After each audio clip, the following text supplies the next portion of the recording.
Hey guys, tonight we slip back into a world that doesn't quite have a name yet, a place that will eventually become ancient Egypt, but for now is just a stretch of rough earth, buzzing insects, scattered huts, and a river that hasn't decided whether it wants to help you or drown you. You stand barefoot on damp soil, feeling the grit between your toes, sensing the faint coolness of early morning before the sun decides to make your life difficult. You already know, just from the smell of wet mud and smoke, that you probably won't survive this. So before you get comfortable, take a moment to like the video and subscribe, but only if you genuinely enjoy what I do here. And tell me where you're listening from and what time it is for you.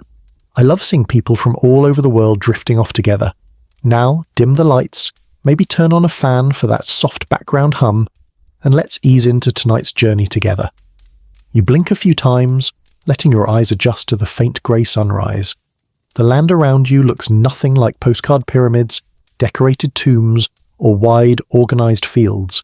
Nothing is monumental yet. Nothing is famous. Nothing even feels secure. This is Egypt, before the dynasties, before kings, before even the idea of a king. Here, everything is smaller, more fragile, and constantly one bad season away from disaster. A thin haze hangs above the Nile's early channels, and you watch the water slink around in messy bends, slipping between patches of reeds and mud. You've probably seen glamorized paintings of the Nile as this calm, perfect ribbon of blue.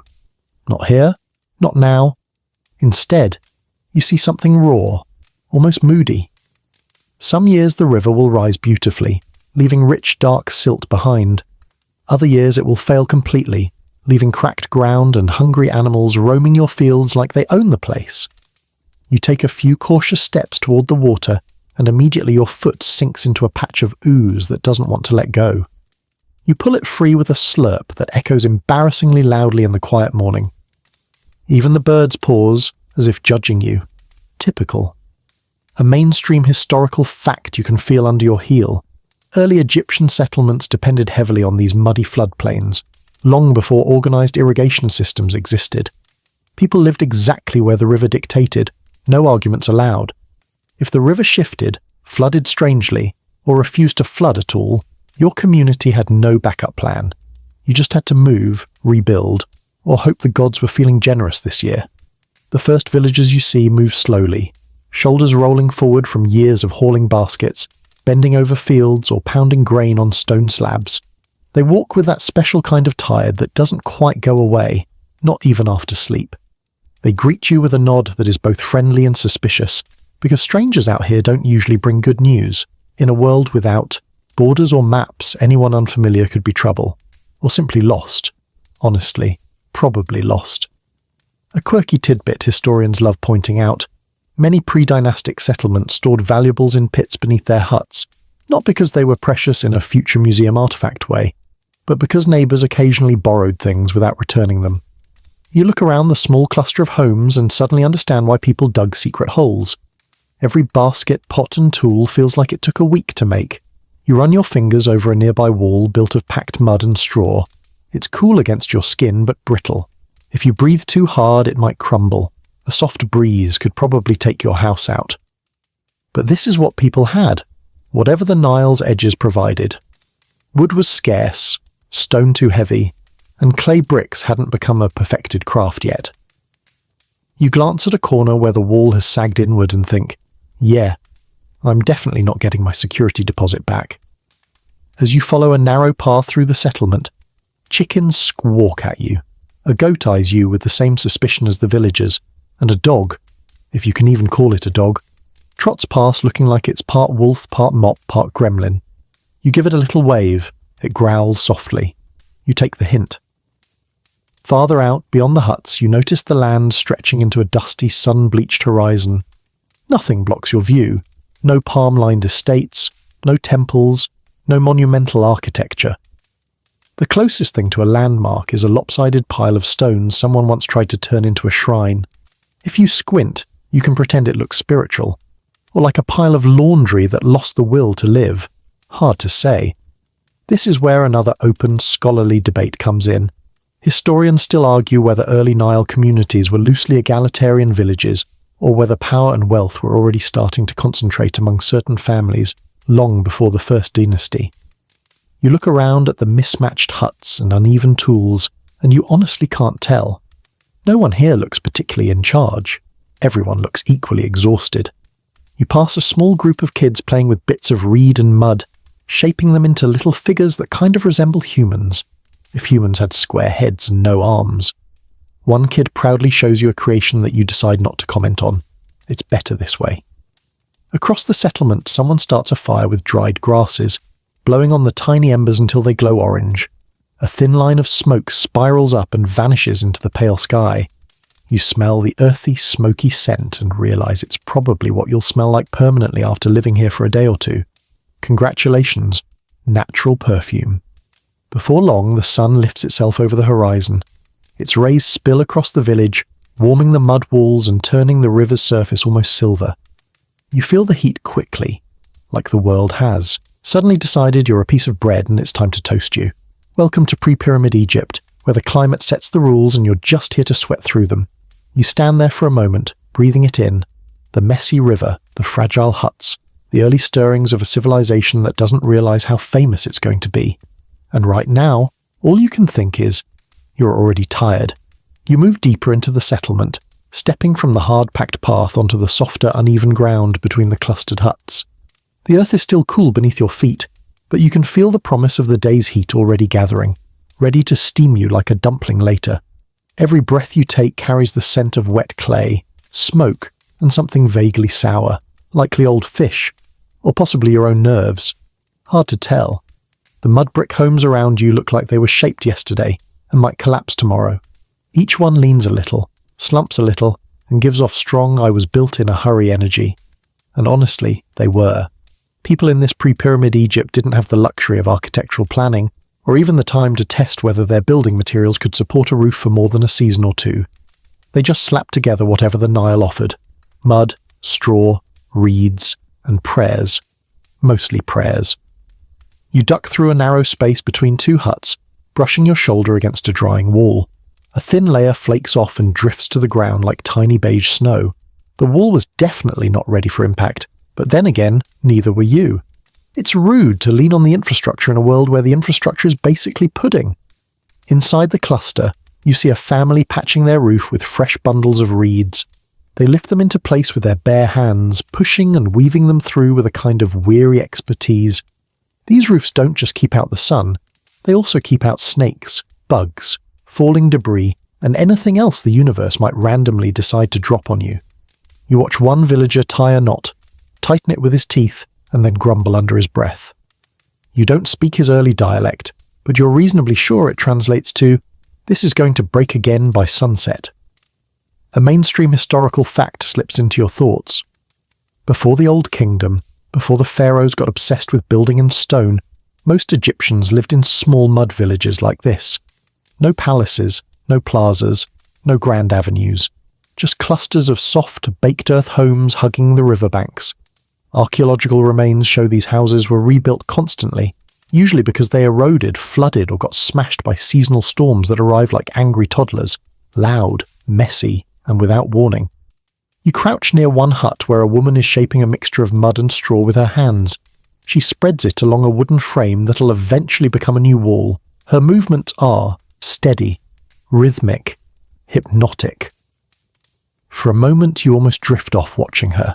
That is until a small child runs by holding a frog the size of his face. The child beams, the frog does not. A quirky tidbit. Early Egyptians sometimes reinforced their walls by mixing in crushed shells or animal dung. You glance at the mud in the woman's hands and try not to think too hard about the ingredients. This is one of those don't ask questions unless you want answers moments.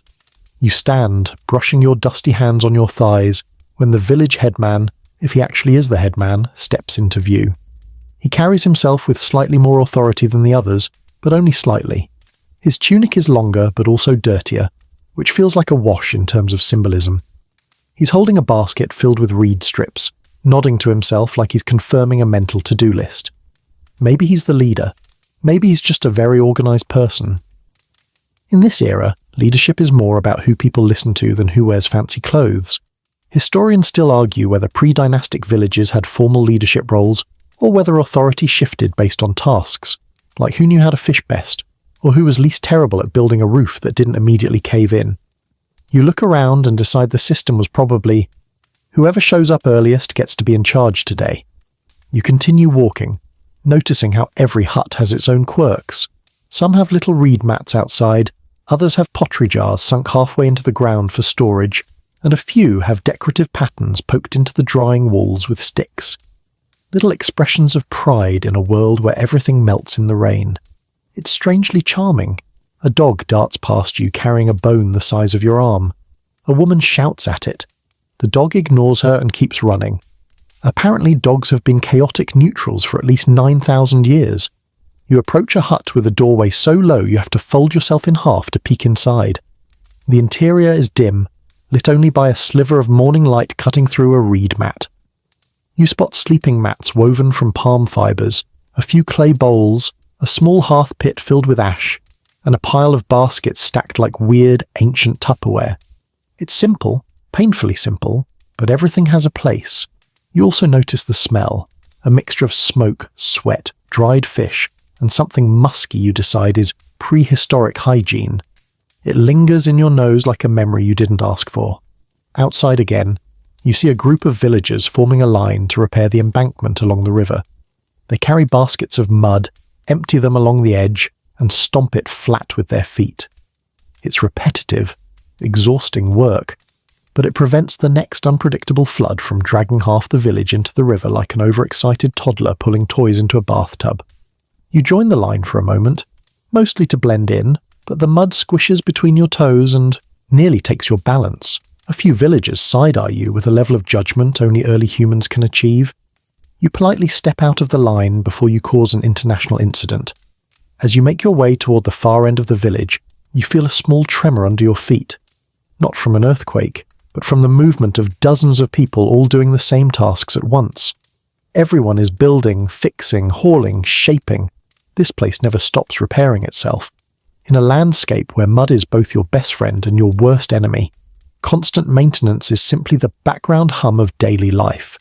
You stop, breathe, and take in the scene around you. The crooked huts, the reed roofs, the patched walls, the smoke curling from hearths, and the villagers moving like a slow, tired swarm. Nothing here is grand. Nothing here is stable. But everything is alive, worn, and deeply human. And you realize, just for a second, that surviving here wouldn't just be uncomfortable, it would be a full-time job.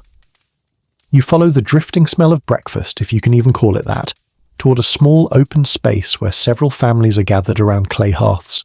Smoke curls lazily upward, carrying hints of grain, ash, and something that might once have been fish before it lost all hope. Your stomach rumbles, but you quickly discover that hunger and enthusiasm are very different things in pre-pyramid Egypt. People here start their day with food that is functional. Not fun, not flavorful. Functional.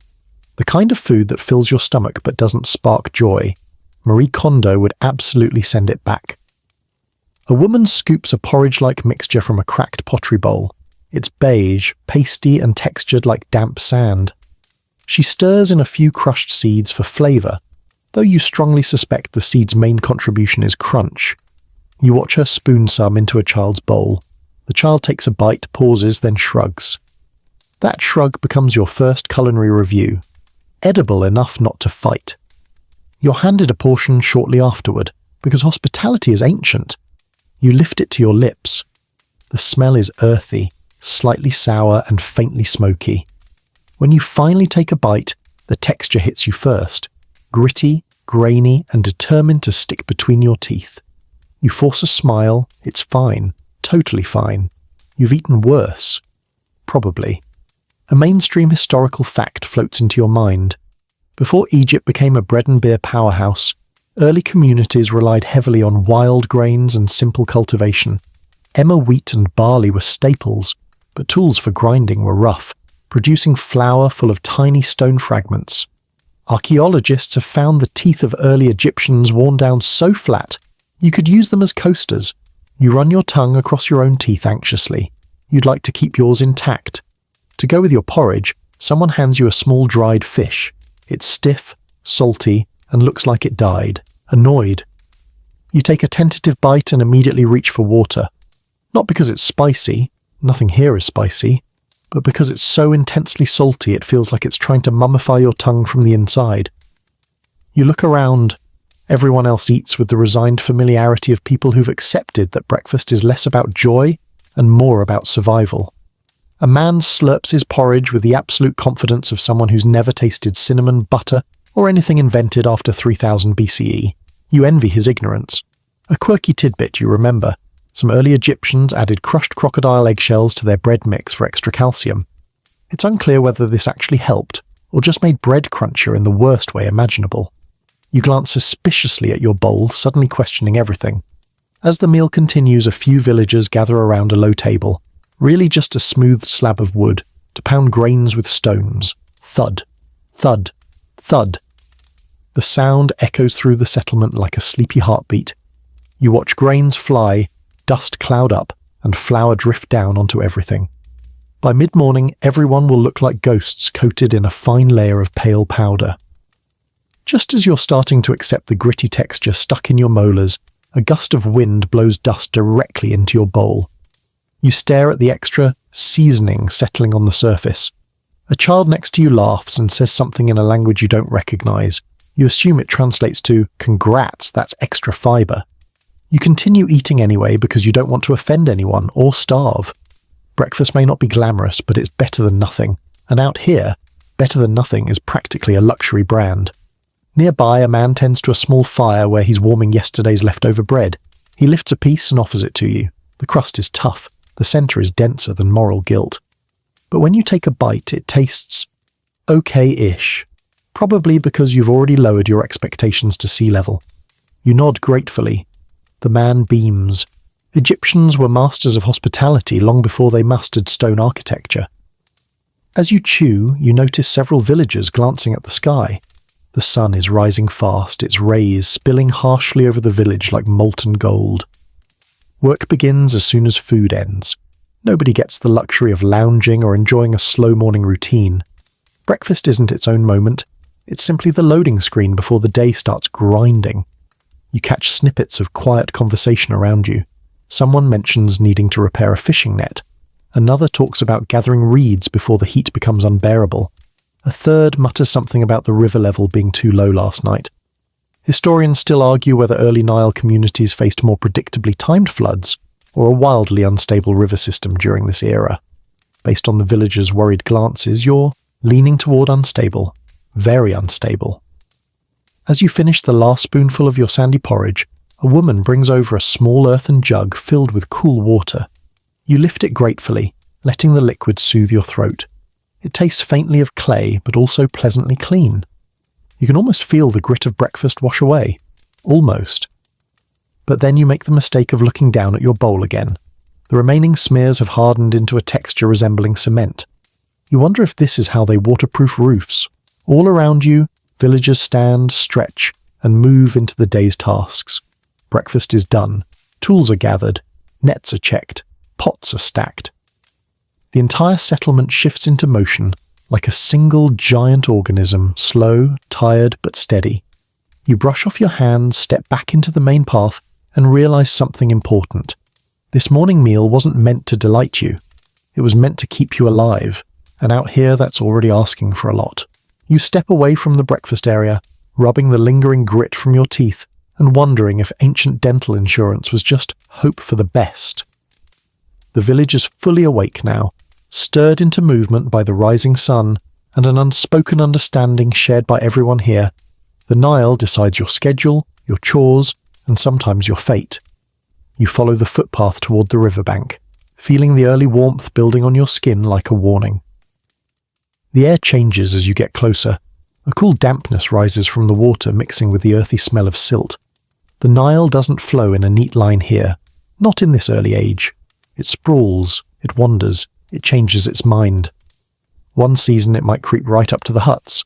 The next, it may pull back so far that the villagers travel a mile just to fill a jug. Stability is a luxury. Civilizations learn only after centuries of arguing with nature. You reach the river's edge just in time to see a man pulling a net from the water. The net is heavy, slippery and wriggling. He grunts, steadies his feet, and hauls it onto the muddy ground. A few small fish flop desperately. He scoops them up with practiced efficiency.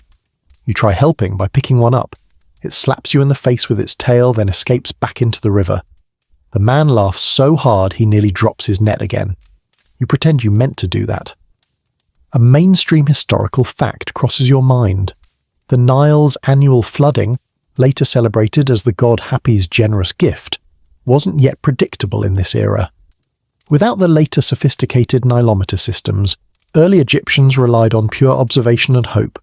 If the flood was too low, famine, too high, destruction, too unpredictable, everyone panicked quietly while pretending they were fine. You take one look at today's muddy bank, scrawled with fresh water lines at strange heights, and you can practically hear the villagers thinking, "Oh great, here we go again." A woman nearby gathers reeds from the river's edge, chopping them with a blade that looks more like a serrated rock than a tool. She twirls a bundle in her hands, inspecting it the way modern shoppers examine produce. Too brittle? Toss it. Too short? Toss it. Has a frog clinging to it? Gently flick the frog away. She works methodically, humming a tune that drifts over the sound of rushing water. You kneel beside the wet ground and touch the silt. It's cool, thick and silky between your fingers, a reminder that the river giveth life but also taketh your clean fingernails. The villagers prize this dark, fertile mud. It's the closest thing they have to soil rich enough to farm. You try shaping a little ball of it, only for it to sag into an unrecognizable blob. A child nearby makes a far superior mud animal and holds it up triumphantly. You clap. The child beams. The mud animal leans to one side like it's already tired of existence. As you stand, a low rumble carries across the water. It's not thunder. It's the sound of the river shifting. Large pockets of water echoing against the banks as the current pulls around submerged rocks. The sound vibrates in your chest, reminding you that the Nile is less a calm scenic river and more a moody teenager prone to huge emotional swings. A quirky tidbit slips into your mind. Some early settlements believed the Nile's unpredictable movement was influenced by spirits that lived under the water, spirits that demanded small offerings like fruit, scraps of bread, or strands of hair. You notice a few wilted figs and broken pots on a flat stone near the bank, perhaps the remains of last night's offerings. You step back carefully, not eager to irritate any unseen river spirits. You already offended a fish. You don't want to add aquatic ghost to your list of problems. Across the river, a group of men work to shape the banks with wooden poles and baskets of mud. They press, stomp, and pat the earth into place, trying to coax the river into a manageable path. You watch the mud wobble and collapse in slow motion. The men exchange looks. They sigh, rebuild, and try again. The Nile watches and does not care. Historians still argue whether early Egyptians attempted organized irrigation this early, or whether these efforts were small-scale improvisations passed down through oral tradition. Watching the men rebuild the same section 3 times in 10 minutes, you lean toward improvised, very improvised.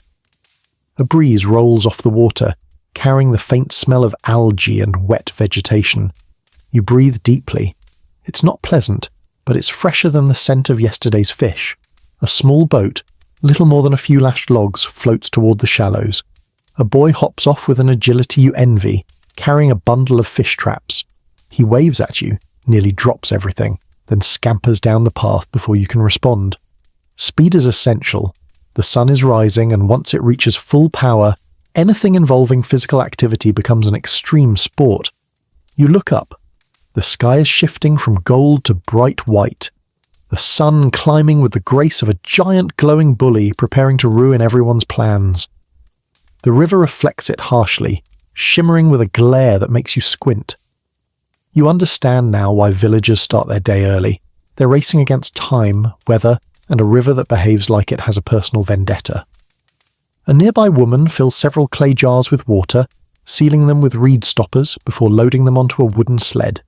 She gestures for you to help drag it. You try. The sled barely moves. She smirks, steps behind you, and gives one push. It glides forward like it weighed nothing. You make a mental note to never arm wrestle anyone from this village. You follow her back up the path for a moment, listening to the steady creak of the sled on dirt. She tells you a story, at least you think it's a story, about the river disappearing unexpectedly one summer. People had to walk hours to find water. Half the village nearly left for good. It's a reminder. Life here is a delicate balance between what you can control and what nature decides to ruin for no reason. As the woman disappears into the cluster of huts, you look back at the Nile. It shimmers, it murmurs, it moves like something alive, and you realize something simple but heavy. This river isn't just a water source, it's the boss, and the boss has moods. You leave the riverbank behind, wiping mud from your hands and trying to look like someone who definitely didn't just lose a battle with a fish. The path curves between clusters of huts, and the village seems to thrum with a quiet tension. Not loud, not dramatic, just a perpetual hum of people who live close together, work close together, and occasionally annoy each other to the brink of mutiny. Welcome to pre-pyramid neighborhood politics. You can feel it the moment you wander into the main communal space. A few villagers stand in a circle speaking in low clipped tones. Their gestures are sharp and pointed, fingers jabbing, arms crossing, eyebrows committing full acrobatics. You don't understand the words, but tone is a universal language. This is definitely an argument. Probably about something deeply important like whose goat ate whose reed mat, or who accidentally took the slightly nicer grinding stone. A mainstream historical fact flashes through your mind. Early Nile villages operated through extended families, clans, and kin-based alliances. No government, no scribes, no written laws. Just people negotiating life with a mix of cooperation, stubbornness, and passive-aggressive generosity. It's the kind of system where you borrow your cousin's basket, forget to return it, and accidentally spark a feud that lasts 3 generations. One man throws his hands up dramatically. Another rolls his eyes so hard you swear you hear them click. A third person stands between them, the negotiator, or possibly just someone who hates drama before breakfast. He speaks firmly, points at the river, points at the huts, then claps his hands once. Everyone nods, grumbles, and disperses. Conflict resolved. For now.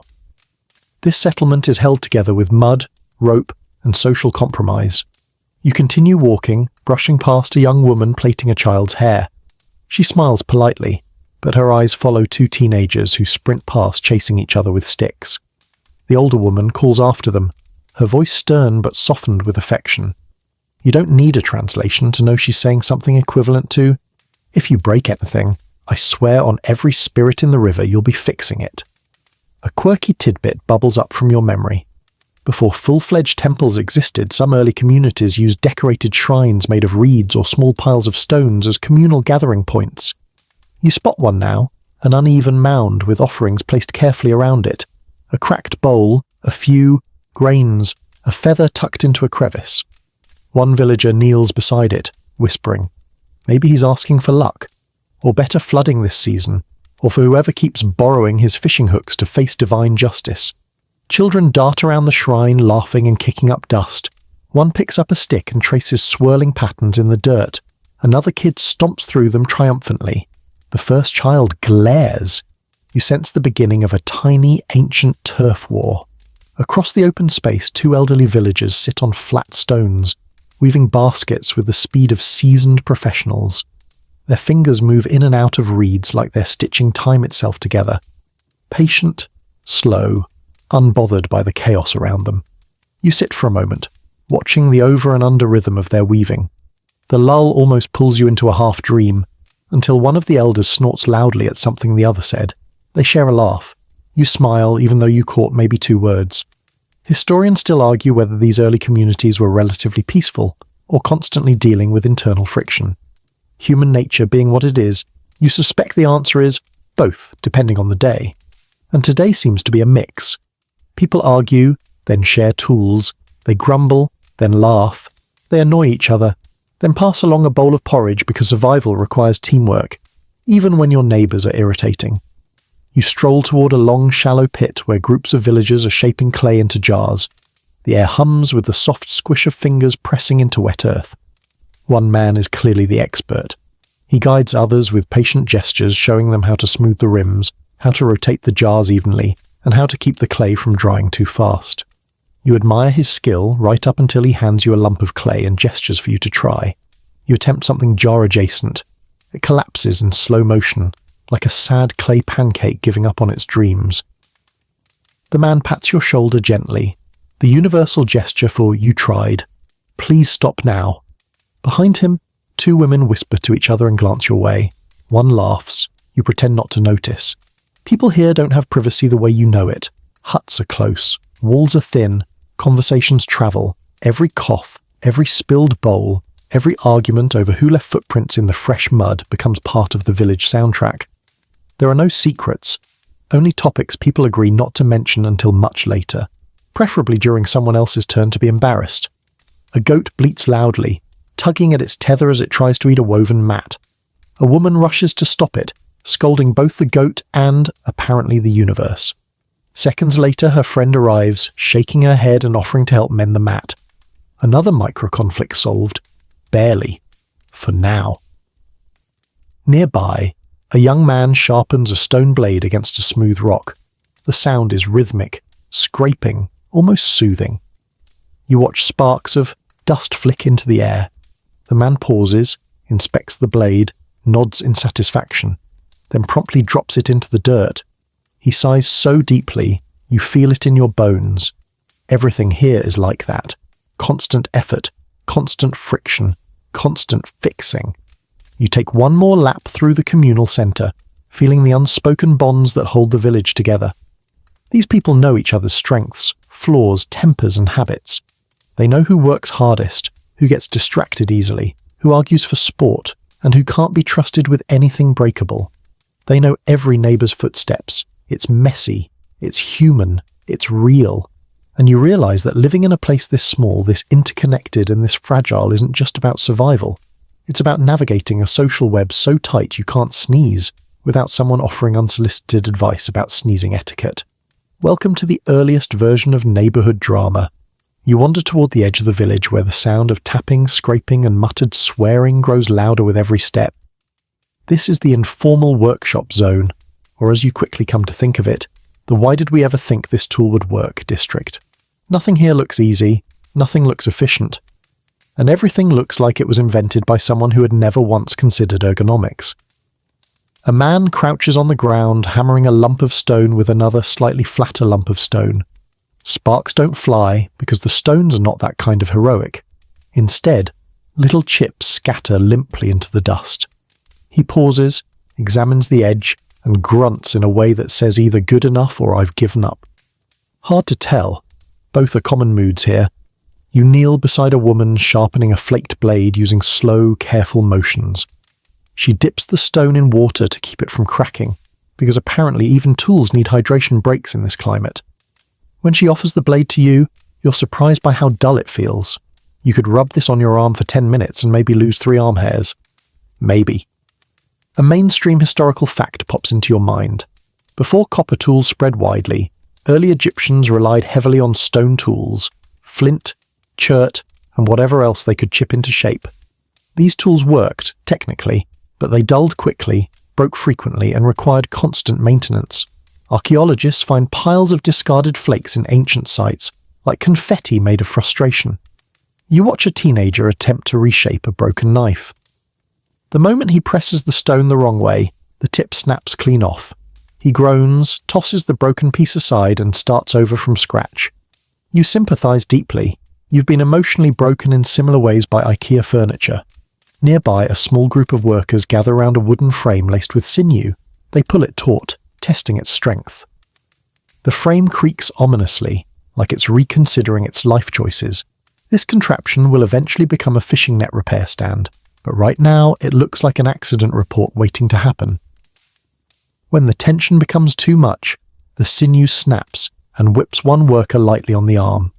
He yelps, shakes his fist at the sky, and announces something that you suspect translates to, "Why can't anything just work?" A quirky tidbit floats into your thoughts.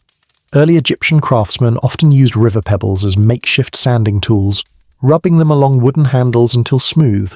You spot one now, a woman polishing a handle with a rounded pebble until it shines. Her motions are steady, patient, almost meditative. She notices you watching, hands you the pebble, and gestures for you to try. You rub the handle with delicate care. The pebble slips from your hand, clatters to the ground, and rolls into a thorny bush. The woman sighs softly. You apologize in every language you know, including mime. A few huts over, two young men are trying to drill a hole into a stone bead using a reed drill. The drill spins, squeaks, and produces nothing except the distant hope of maybe making progress before sunset. One man applies more pressure. The reed snaps. He looks at the broken piece in his hand as if it betrayed him personally. He throws it into a growing pile of broken reeds, apparently a normal sight here. Historians still argue whether early Egyptians had specialized craft roles at this stage, or whether everyone just made whatever tools they needed on their own. Judging by the variety of skill levels here, from master artisan to professional tool destroyer, you suspect both were true. Some people were simply better at not breaking things. You walk toward a small shaded awning where a woman is binding reeds into rope. She twists, loops, and pulls the fibers with practiced strength. The rope grows steadily, each strand holding tighter than the last. She hands you a bundle so you can help twist. You try. The rope frays instantly in your hands like it's made of disappointment. The woman snorts and takes it back. Right behind her, a man smokes a clay pot over a small fire. He rotates it carefully, making sure the heat hits all sides evenly. The pot has hairline cracks that probably didn't exist before today. He taps them, mutters, and continues working. If pottery here was sold with modern warning labels, every jar would read, "Fragile. Handle like your last shred of patience depends on it." By a stack of failed pots, a little boy sits scraping a stick with a flint flake. He's trying to make a toy arrow, tongue poking out with focus. The flint slips and slices a tiny cut on his thumb. He stares at it silently for a moment, processing the situation. Then he shows it to his mother with the dramatic intensity of a soap opera actor. She glances at the wound, kisses it once, and sends him back to work. Ancient parenting, efficient. A sudden metallic clang startles you, but then you realize it's not metal. Two stones collided. Loudly. The workers groan in unison. This is the ancient version of dropping your phone on tile, a heart-stopping moment followed by everyone praying it didn't break. You continue moving through the workshop area, taking in the atmosphere of constant trial and error. Nothing here is mass-produced. Nothing is identical. Each tool carries the quirks of its creator. A blade slightly crooked, a handle slightly rough, a jar that leans 20 degrees like it's trying to be a decorative statement piece. As you observe, you begin to understand a quiet truth of life here. Every task is harder than it looks. Making a basket takes hours. Sharpening a blade takes patience and luck. Drilling a bead takes more hope than skill. Everything is handmade, hand-repaired, hand-replaced, and everything you break becomes your problem. You step back toward the main path, brushing dust from your hands. Tools clatter around you. Workers mutter their daily complaints. Children chase each other with dangerously dull blades, and the whole settlement pulses with the rhythm of people trying their best with what little they have. You take one last look at a craftsman chipping away at a stubborn stone. He swings, chips, wipes sweat, and tries again. This world is built on determination, not convenience, and you, with your soft hands and modern expectations, you're already exhausted just watching. You drift toward the edge of the village where the huts thin out and the land opens into a scraggly path. This is where trade happens, or at least the early, awkward prototype of trade. No bustling market, no stone roads, no merchants shouting deals, just a few hopeful villagers waiting beside baskets of goods, scanning the horizon like they're expecting customers to spontaneously materialize. Spoiler, they won't. Not quickly, anyway. Two women sit beside a bundle of woven mats. They lean against each other in the shade of a crooked reed awning, fanning themselves with leaves as they wait for someone, anyone, to show interest. Beside them, a young man tends a pile of fish he's smoked to the consistency of shoe leather. He pokes one with a stick, grunts approvingly, then brushes flies away with all the enthusiasm of someone who's done this every day since birth. A mainstream historical fact surfaces. Before formal trade routes developed, early Nile villages relied on small-scale barter networks. A family might exchange a basket for a handful of grain, or fish for pottery, or rope for a goat that is definitely louder than it's worth. These exchanges depended entirely on chance meetings between settlements, wandering traders, or relatives visiting from farther upriver. You approach a woman selling grinding stones. She picks up one, hands it to you, and demonstrates how it fits snugly against a larger stone for grinding grain. It's surprisingly heavy. You try lifting it with confidence and instantly regret your life choices. She chuckles softly, then sets it back with the grace of someone whose upper body strength rivals a modern gym influencer's. Across the clearing, a small group debates over a trade. They gesture at a basket of onions, a clay jar, and a small wooden comb. The conversation grows heated. Voices rise, arms flail. One man repeatedly shakes the jar to emphasize its quality. The other man shakes his head like the jar is cursed. Eventually they swap items with an air of dramatic resignation, both secretly convinced they just got swindled. A quirky tidbit pops into your memory. Some early trade interactions included friendship rituals like exchanging strands of hair or smudges of ash to seal goodwill. You spot two men doing exactly that, touching foreheads briefly then tapping their chests. It looks very meaningful, or incredibly awkward, possibly both. You walk farther down the dusty track toward a newcomer who's arrived carrying bundles of dried reeds. Everyone perks up when they see him. Travellers are rare, and goods from other settlements even rarer. The man is barefoot, sunburned, and carrying more than any human reasonably should. He collapses his load onto the ground with a groan that echoes across the clearing. Villagers crowd around him, eager to examine his wares. He has glossy reeds perfect for basket making, a few clay beads from a settlement you've never heard of, and a set of fishhooks carved, from bone, each shaped with impressive precision. A woman gasps dramatically at the sight of the hooks. You get the impression these are basically the Gucci handbags of the Stone Age. Historians still argue whether early inter-village exchanges followed predictable routes or if they were entirely opportunistic. Based on the crowd gathering here, you suspect the second. When goods arrive, people swarm like it's Black Friday and the last clay pot is on sale. The trader notices you and holds up a carved bead, round, smooth, subtly patterned. It's beautiful in a simple, earthy way. He presses it into your hand and gestures toward your belt. Do you have anything to offer? You check your pockets instinctively. You find nothing except dust, more dust, and the persistent memory of the fish that slapped you earlier. None of these are trade eligible. You shrug apologetically. The trader laughs and takes the bead back with a friendly pat. He's probably thinking, tourists. Nearby, a girl sits cross-legged with a small pile of herbs. She lifts each one to her nose, arranging them carefully. When a customer approaches, she offers different combinations of crushed leaves. You assume these are medicinal or aromatic. The customer inhales deeply, nods, hands over a bead, and walks away satisfied. You sniff one leaf when she's distracted. It smells like grass, very confident grass. The girl notices and smirks. A little farther away, two boys drag a small goat into the clearing. The goat is extremely unhappy about this. It pulls, twists, and makes noises that sound like a kazoo being played by someone in distress. The boys argue. They want beads. The goat refuses to participate in the transaction. Eventually a man agrees to trade a woven mat for the beast, patting its head while it stares at him with deep, unyielding judgment. Trade here is messy, slow, and deeply personal. No coins, no scribes tallying values.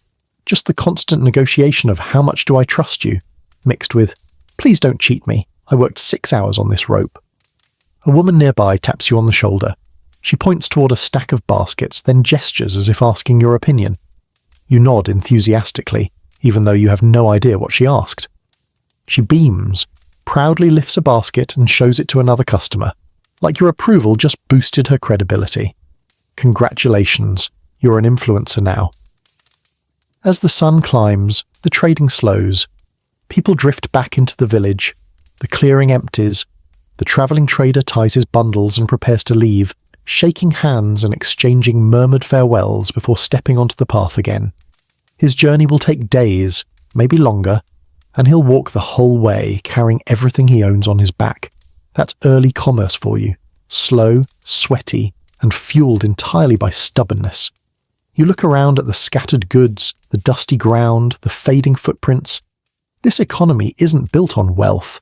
It's built on relationships, trust, and the nerve to ask, hey, can I trade you this very mediocre item for your slightly better one? You step back into the village, realizing something important. Trade is less about objects and more about survival. And here, survival is the only currency that matters. You head back toward the center of the village just as the sun decides it's done being friendly. The warmth from earlier suddenly turns into a full-on atmospheric interrogation lamp, bright, heavy, and determined to melt your enthusiasm into a small puddle. You take 3 steps and already feel sweat gathering behind your knees. Behind your knees. That's how you know you've entered the Egyptian heat difficulty mode. The villagers don't flinch, they don't even blink. They just keep working, walking, weaving, hauling, shrugging off the sun like it's an annoying relative they've learned not to argue with. You, however, are rapidly turning into a microwaved potato. A man passes you carrying a basket of mud bricks on his shoulder. His skin glistens, not with sweat alone, but with a layer of dust that seems permanently baked onto him. His expression is calm, purposeful, maybe even peaceful. He gives you a friendly nod. You nod back while quietly reconsidering your entire relationship with modern air conditioning.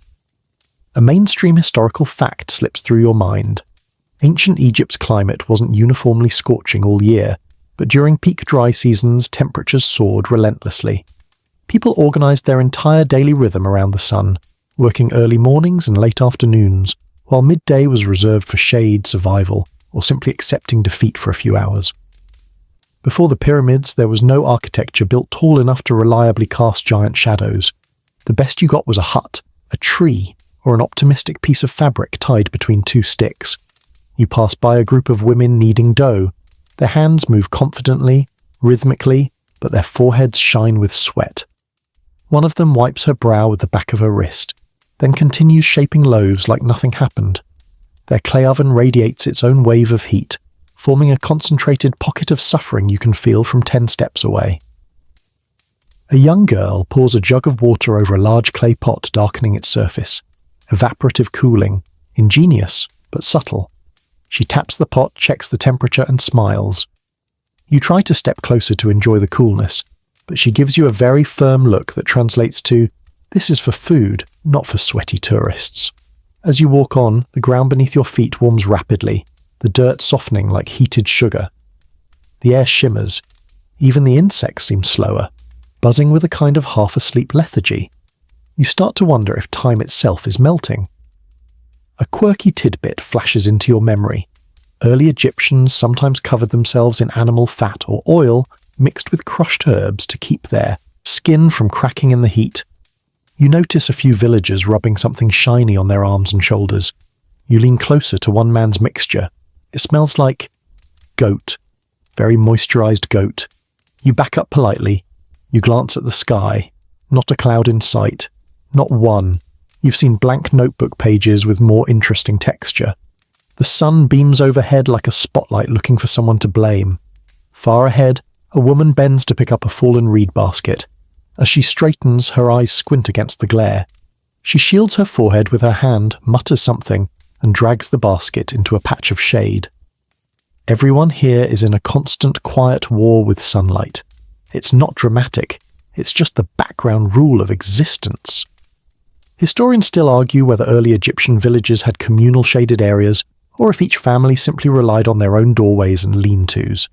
You look around and spot several makeshift awnings, frames of sticks covered with bundles of reeds, creating strips of shadow just wide enough to shelter 2 or 3 people. Under one, an elderly man naps peacefully, mouth open, snoring like a gentle goat. You're deeply jealous. You find your own patch of shade beside a hut. It's small, but the temperature drops noticeably. You lean against the wall, only for a layer of dried mud to flake off and stick to your arm like ancient confetti. You sigh. This is your life now. A child runs by holding a clay cup. She offers it to you. You take a sip. The water is warm, almost hot, but still refreshing. You thank her. She beams, then skips away to refill the cup from a large jar buried in the ground for insulation. The jar's position keeps the water cooler than the surrounding air. Ingenious. Effective. Less effective than a mini-fridge, but you'll take it. In the distance you hear the bleating of goats and the braying of a donkey who sounds personally offended by the weather. Several animals huddle under a reed lean-to, glaring at the sun with shared disapproval. You relate deeply. Sweat trickles down your spine. You try wiping it, but your hands are already dusty, so you end up exfoliating yourself instead. The heat presses in from all sides, a constant reminder that the Nile gives life, but the land demands resilience. A group of men pause their labour and retreat into a hut. Curious, you peek in. They're sitting together in dim light, sharing small sips of water, resting their backs against cool walls. They gesture for you to join. You duck inside, grateful. Inside, the temperature drops noticeably. The air is still warm, of course, but the walls, thick with packed earth, trap a small oasis of shade and relief. You sit among them. The silence is soothing, punctuated only by deep breaths and the occasional rustle of someone shifting position. One man glances at you, smirks, and fans himself lazily with a reed strip. You attempt to imitate him. Your reed strip immediately breaks. The man laughs softly. Fair. Enough. Eventually the men stand to return to work and you follow them out into the open, squinting as the brightness hits you again. The sun has climbed higher, stronger, more insistent. It beats down on the village with the authority of someone who knows no one can challenge it. You take a deep breath, wipe your brow, and realize something simple and humbling. You don't conquer this heat. You adapt to it, or it conquers you. And honestly, it's winning. You follow a trail of footprints leading toward a row of huts where villagers hang strips of fabric on stretched ropes. The cloth sways lazily in the hot breeze, off-white, sand-coloured, reed-coloured, and generally every shade in the natural beige collection. If you came here expecting glamorous linen tunics like in Hollywood depictions, you're about 1,000 years too early. Fashion, at this point in Egyptian history, is just whatever doesn't fall apart by lunchtime. A woman notices you eyeing the fabrics and waves you closer. She lifts a finished garment, a rectangle of roughly woven material with 2 holes, one for your head and one for your sense of dignity. She holds it up to your chest, squints, and nods as if saying, "Yes, this shapeless bag suits you." You smile awkwardly and run your fingers along the cloth. It's stiff, scratchy, and still smells faintly of the river reeds it was spun beside. The fibres scrape against your skin like mild sandpaper. You imagine wearing this all day and feel an almost spiritual longing for cotton. A mainstream historical fact enters your mind. In this era, before linen production became an art form, clothing was made from whatever fibres could be twisted, pounded, or coaxed into thread. Reed fibres, leather scraps, and early flax were common, though far rougher than the smooth linen associated with later dynasties. These garments didn't drape elegantly. They clung, they chafed, they held on to every smell like loyal companions. Speaking of smells, a young man passes by wearing a wrap tied haphazardly around his waist. It's stained from sweat, dust, and something that might be fish residue. You give him a polite nod. He nods back proudly, blissfully unaware that his outfit could probably walk on its own at this point. A quirky tidbit bubbles up. Some early Egyptians rubbed fragrant resins or crushed herbs into their clothing to mask the natural odour of, well, existing. You spot a woman crushing mint-like leaves between stones, rubbing the pulp along the inside of a tunic. It smells surprisingly nice. She offers you a leaf. You sniff it. It smells like hope with a hint of goat. Nearby, a group of children sit in the dust, playing some kind of game involving pebbles and knotted string. One kid's wrap keeps slipping, and he keeps tying it tighter with the determination of someone battling gravity itself. Every few seconds he tugs the knot, sighs dramatically, and returns to the game. Ancient fashion. 90% retying things, 10% wishing knots wouldn't betray you. You walk past a hut where a mother is stitching 2 pieces of fabric together using a bone needle. Her stitches are tight and clean, though the thread looks uneven and frayed. She pauses to wet the fibres in her mouth, twists them tighter, then resumes working. The needle pricks her finger. She barely reacts. You, however, nearly faint in sympathy. Historians still argue whether early garments were worn primarily for modesty, protection from the sun, or insulation at night. But as you stand in the harsh midday heat, wiping sweat from your neck, you suspect the answer is all of the above, plus the occasional desire not to burn your skin off on hot surfaces. A man nearby dips a tunic into a bucket of muddy water. When he wrings it out and slips it on, he exhales with visible relief. Wet clothing acts as natural cooling. He catches your eye, gestures toward the bucket, and raises a questioning eyebrow. You consider it. You look at the bucket.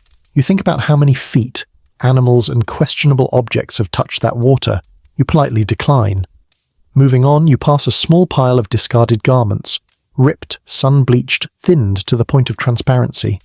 Villagers salvage usable scraps, turning them into rope ties, baby wraps, or patches for more garments. Nothing goes to waste. Nothing can go to waste. Every thread is a resource. You overhear two women arguing mildly over whether a particular tunic is too short or perfectly fine. One gestures dramatically with her hands, tracing an imaginary hemline in the air. The other counters with equal theatrical flair.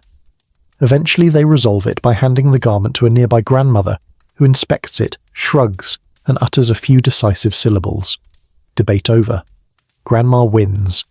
You continue walking, noticing how everyone wears variations of the same theme: loose wraps, simple skirts, tunics tied with braided fibre cords, bare feet. Occasionally sandals, though they look less like footwear and more like woven regret strapped to soles. A man waves you over excitedly to show off his new belt, a strip of leather with holes punched into it using a flint tool. He demonstrates how it tightens with a little wooden pin. You give him an enthusiastic thumbs up. He beams like you just complimented royal attire. A toddler toddles by wearing nothing but a necklace of clay beads. You smile. The toddler stares back with the seriousness of a tax collector. You step aside respectfully. You crouch down beside a woman who's twisting flax fibres into thread. Her fingers move fast, twisting and rolling the fibres along her thigh to tighten them. She works so quickly the fibres blur. You attempt the same technique. Your fibre unravels instantly, poofs outward, and flutters to the ground like defeated fluff. The woman pats your shoulder gently, the universal sign for "bless your heart." As the sun dips slightly, just slightly, the villagers start, hanging fresh garments over lines again. The breeze rustles the fabric, making soft, whispery sounds. You run your hand along a newly woven tunic. It's still rough, but slightly softer than the others, the fibres more even, the weave tighter. Someone here is improving their craft. Standing between the drying clothes, you feel like you're wandering through an early prototype of a wardrobe, one that's functional, honest, and deeply human. These garments aren't comfortable by modern standards. They're not stylish. They're not even convincingly symmetrical, but they work. They keep you alive, and they remind you that comfort is a privilege civilizations have to earn. You tug gently at your own borrowed wrap, already itching at the seams, and sigh. You definitely wouldn't enjoy dressing in this era. Not even for a day. You follow the dusty footpath back toward the center of the village, already feeling the itch of your scratchy wrap and the lingering heat clinging to your skin. As you move, you notice something. People keep coughing, rubbing their eyes, scratching at bug bites, or hobbling slightly on sore ankles. It's subtle, but everywhere. This village isn't sick exactly, but no one here is truly healthy either. Not by your standards, not by any modern standards, not even by the generous grading curve of prehistoric wellness. A woman ushers her child toward a small shaded area with a shallow bowl of crushed herbs. The child sniffles loudly, rubbing at a runny nose. The woman mixes the herbs with water, smears it across his chest, and murmurs something reassuring. The child takes a deep breath, then promptly sneezes it all off. The woman sighs and starts again, resigned to the cycle. A mainstream historical fact sparks in your mind. Before formal medicine, ancient Egyptians relied on plant knowledge, charms, and trial-and-error remedies passed down through generations. Willow bark for pain, honey for wounds, garlic for infections, and yes, occasionally crocodile dung for skincare, which you sincerely hope is not on today's treatment list. You pass a man sitting on a low stool, picking at a nasty-looking cut on his shin. The wound is red, swollen, and shining with... Is that mud? It's mud. He's packed mud into the cut. Another man approaches, looks at the wound, shrugs, and pats him on the shoulder like, "Yep, that's a leg. Good luck with that." You resist the urge to scream in modern medical horror. Nearby, an elderly woman carries a basket of dried herbs. She stops to inspect a young boy's forearm, where an angry rash blooms in blotchy streaks.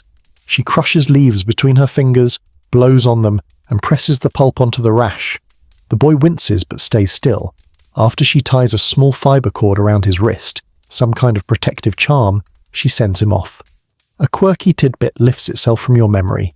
Prehistoric Egyptians believed illnesses had spiritual causes. evil winds, angry spirits, or curses placed unintentionally. People wore amulets not for style, but for survival. You notice several villagers wearing small carved beads or tiny reed bundles tied over their hearts. One man taps his amulet twice before lifting a basket, like knocking on spiritual wood. You feel something suddenly tickle your ankle. You look down. A mosquito the size of a lentil is having a 5-star dinner on your leg. You swat at it. It dodges. You swat again. It lands on your other leg. You realize you're outnumbered. Mosquitoes, flies, biting midges, and beetles all seem deeply committed to adding your scent to the local ecosystem. A young woman walks past carrying a clay jar of water. She has several small scars on her forearms, thin lines, old burns, and what looks suspiciously like a healed bite from something with too many teeth. She catches you staring and just shrugs like, "Yeah, things bite. It's fine." Farther ahead, a man sits hunched over, breathing heavily. His wife fans him gently, wiping sweat from his forehead with a cloth. He looks feverish, trembling beneath the heat. You inch closer. His skin is pale beneath the dirt, his breath shallow. Another villager pours water onto a reed mat, drapes it across his shoulders, and whispers prayers. You don't know the illness. They don't either, but they fight it with what they have: shade, water, herbs, and faith. Historians still argue whether early diseases in this region were mild seasonal infections or far more dangerous, creeping epidemics carried by insects and contaminated water. Watching the villagers work tirelessly to cool this man, you suspect the truth lies somewhere in the middle. Constant minor sickness with occasional outbreaks that swept through small communities like brush fires. You crouch beside a small group gathered around a clay pot filled with steaming water. A woman leans over it, inhaling the vapor. Her voice sounds rough, her breathing thick with congestion. She lifts her head, wipes her eyes, and gestures for a child to take a turn. The child reluctantly leans toward the pot and immediately recoils at the heat. The mother gently nudges him back into place. You can practically hear her thinking, "Do you want to breathe or not?" A man nearby cleans fish bones with a small flint blade. He nicks his finger and sucks in a sharp breath. Blood beads instantly. He wipes it on his wrap and keeps working. No bandage, no disinfectant. No problem. You stare, silently calculating how long it'll take before that tiny cut turns into a much bigger issue. Children play close by, their knees and elbows covered in scrapes. No one disinfects them. No one tapes them. Parents just pat the dirt off, mutter, "You'll live," and send them running again. You watch one kid trip face first into the dust, pop up smiling, and immediately chase a goat. If resilience were a sport, these kids would be Olympic champions. You wander into a hut following the scent of herbs. Inside, an elderly healer sits with several jars, bowls, and bundles of dried plants. She grinds something with a stone pestle. Slow, rhythmic, purposeful. She gestures for you to sit. You obey. She points to your arm, then to a bowl. You realize she's noticed the bug bite swelling there like a tiny volcano. Before you can protest, she smears cool paste across it. It stings. It really stings. Then, it feels better. The healer nods once as if to say, "There, you're welcome." You bow your head respectfully, even though you're 70% sure she also whispered a tiny protective charm just to be safe. As you emerge from the hut, the heat hits you again, but now you feel another sensation, a deeper awareness of your own fragility in this world. Early Egypt wasn't built for comfort or longevity. A cut could cripple you. A fever could end you. A bite could infect you. Even the dust carried bacteria ready to ruin your month. You look around at the villagers, moving, working, enduring, and realize something profound. Here, survival isn't just an act. It's a daily negotiation with nature, chance, and the limits of the human body. And you wouldn't last a week. You drift away from the healer's hut, rubbing your now minty but still slightly stinging bug bite, and head toward the outskirts of the settlement. Here, the huts thin out, the ground shifts from trampled dust to uneven scrub, and the air carries a sharper, wilder smell. You can feel it immediately. This part of the village belongs less to people and more to creatures who never signed any agreement about who lives where. The first sign is a pair of enormous bird tracks stamped into the mud near a reed thicket. 3 long toes, a span wider than your foot. You stare at them and think, that's probably fine. It isn't. A rustling sound comes from the reeds, followed by a low croak that vibrates in your chest. A heron steps out, tall, sharp-beaked, judgmental. It looks you up and down with the expression of someone who disapproves of your life choices. You try to move aside respectfully. The heron takes an aggressive step forward. You back up. The heron advances again. Congratulations, you've just lost a staring contest with a bird. A man nearby laughs, shaking his head. He calls out something that likely means, don't look it in the eye. You weren't planning to, but now that he said it, the urge intensifies. You scurry away, humiliated by a creature with hollow bones. A mainstream historical fact drifts into your mind. Before the pyramids, the Nile Valley teemed with wildlife far more abundant and far more bold than in later eras. Hippos patrolled the shallows, crocodiles lounged near fishing spots, wildcats prowled the outskirts of villages, and all of them were perfectly comfortable reminding humans who the original landlords were. You don't wait long to meet one. A low splash catches your attention. You turn toward the riverbank just in time to see a large, scaly shape sliding into the water. A crocodile, long, ancient, armored like a tank designed by nature.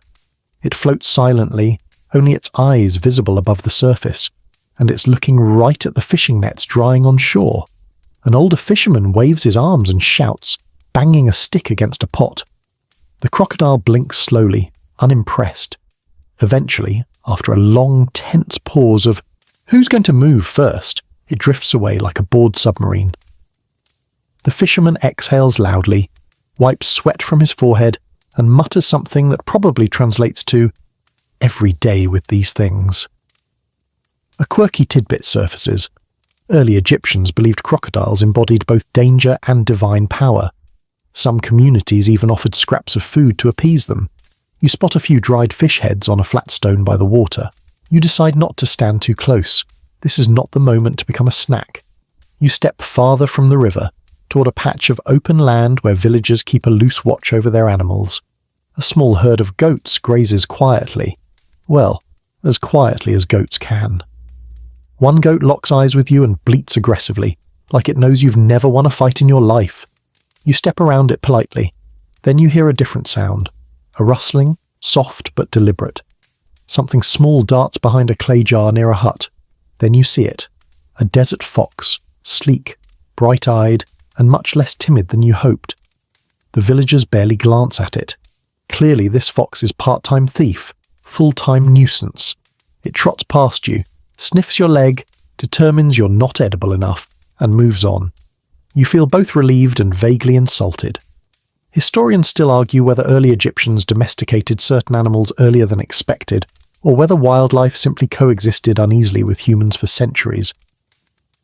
Watching a half-feral dog chase a lizard across a dusty courtyard, you suspect it was a long, chaotic transition.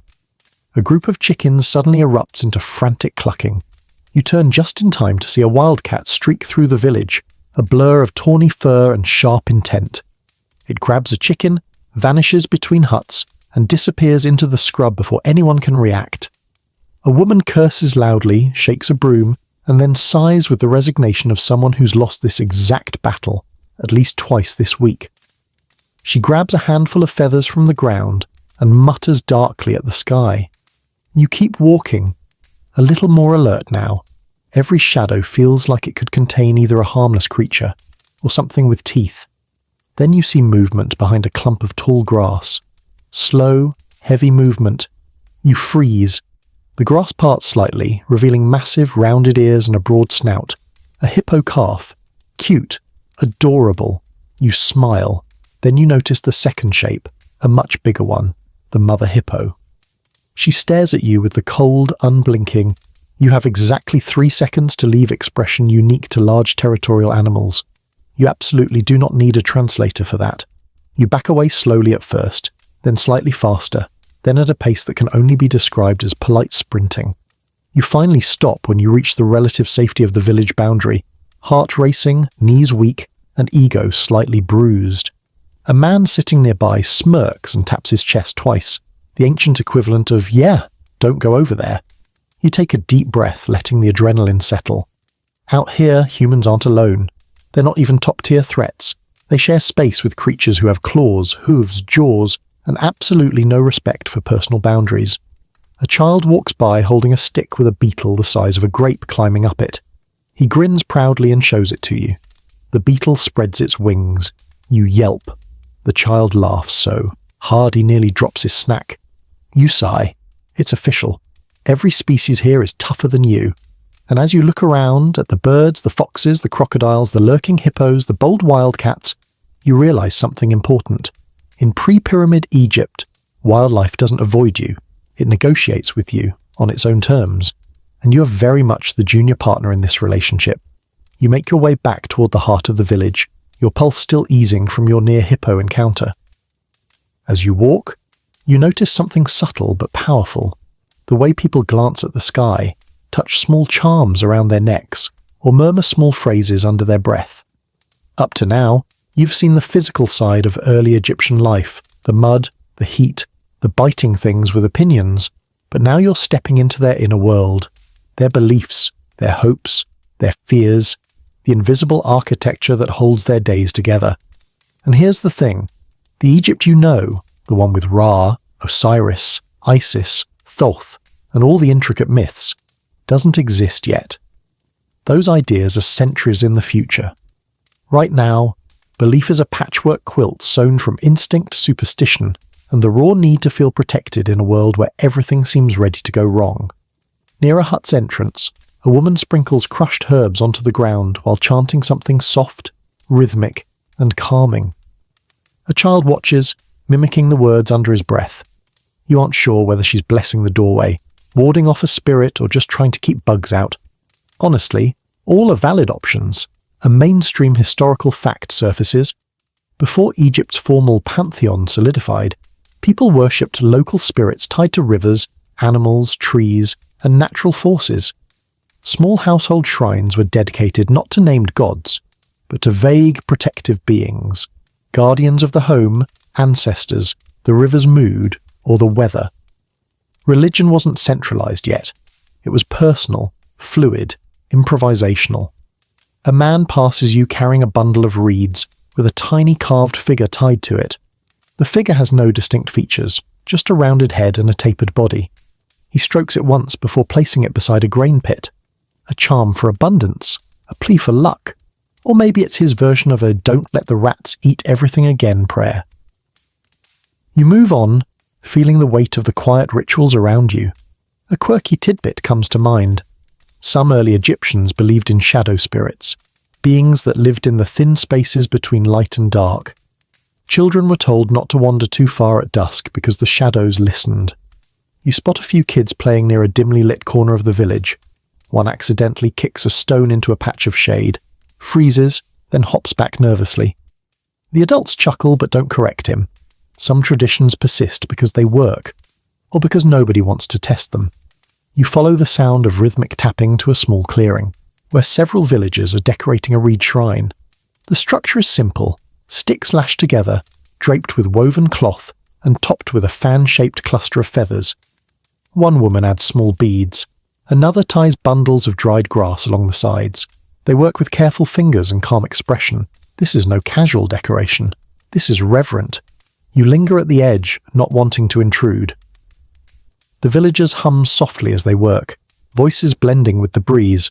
It's hypnotic, warm, strangely comforting. One of them notices you and gestures invitingly. You step closer. She hands you a small piece of clay shaped like an eye. You place it gently beside the shrine. The woman nods approvingly as if to say, "Now the spirits know you're here." Your heart swells a little, or maybe you're just relieved you didn't drop anything this time. A group of elders sits nearby, their faces shaded by reed hats. They speak in slow, measured tones. You catch only snippets, but their gestures trace patterns in the air, circles for the sun, waves for the river, lines for the horizon. They're telling stories, myths in their early infancy. You sit quietly, letting their words wash over you. The cadence is soothing, like verbal weaving. Historians still argue whether these proto-beliefs directly shaped the later Egyptian pantheon, or if the sophisticated mythology we know today developed independently over time. But hearing these elders speak, you sense the seeds of something big, ideas still soft and malleable, waiting to crystallize into myth. A young girl approaches with a small basket of pebbles. She sets one pebble at the door of each hut, carefully selecting the smoothest ones. You follow her curiously until she sets a pebble at your borrowed sleeping spot too. She gives you a shy smile and taps the stone with her fingertip. A blessing? A ward? A quiet way of saying, "You're safe tonight?" Whatever it means, you accept it gratefully. You wander farther, drawn by the flickering glow of a tiny fire. A man sits cross-legged beside it, humming softly as he burns strips of aromatic bark. The smoke curls upward in a twisting ribbon, carrying a warm, slightly spicy scent. He waves some of the smoke toward his chest, then toward his hut. When he sees you, he lifts the burning bark as if offering to share. You lean toward the smoke. It fills your lungs, earthy and grounding. He smiles, taps his fingertips to his forehead, then to his heart. A gesture of harmony. You return it awkwardly. He laughs and corrects your hand placement gently. Now you do it right. You feel oddly proud. Night won't fall for hours, but shadows begin lengthening as the sun tilts west. People shift their tasks, some preparing evening meals, others clearing workspaces, others readying tiny lamps. You feel something else settle over the village too. A subtle, collective sense that the unseen world is drawing closer with the lengthening shadows. People speak a little, softer. Doors close a little faster. Hands linger a little longer on charms and amulets. As you stand between the huts, with the river's murmur behind you and the scent of burning herbs drifting through the air, you suddenly understand. These beliefs aren't superstition. They're survival.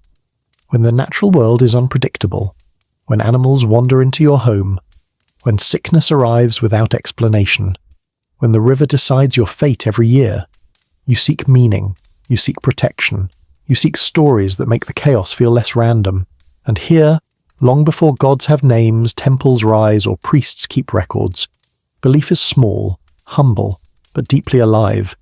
You breathe in the scented smoke, feel the pebble in your hand, and whisper a silent thank you to whatever unseen forces might be listening. Because tonight, you'll need them. Evening creeps in slowly, like a soft blanket sliding across the sky. The heat relaxes its grip just a little, and the village exhales, quiet, relieved, almost grateful. But with the fading light comes a new tension, one you can feel under your skin even before you notice the changes around you. People begin moving differently, faster, purposeful.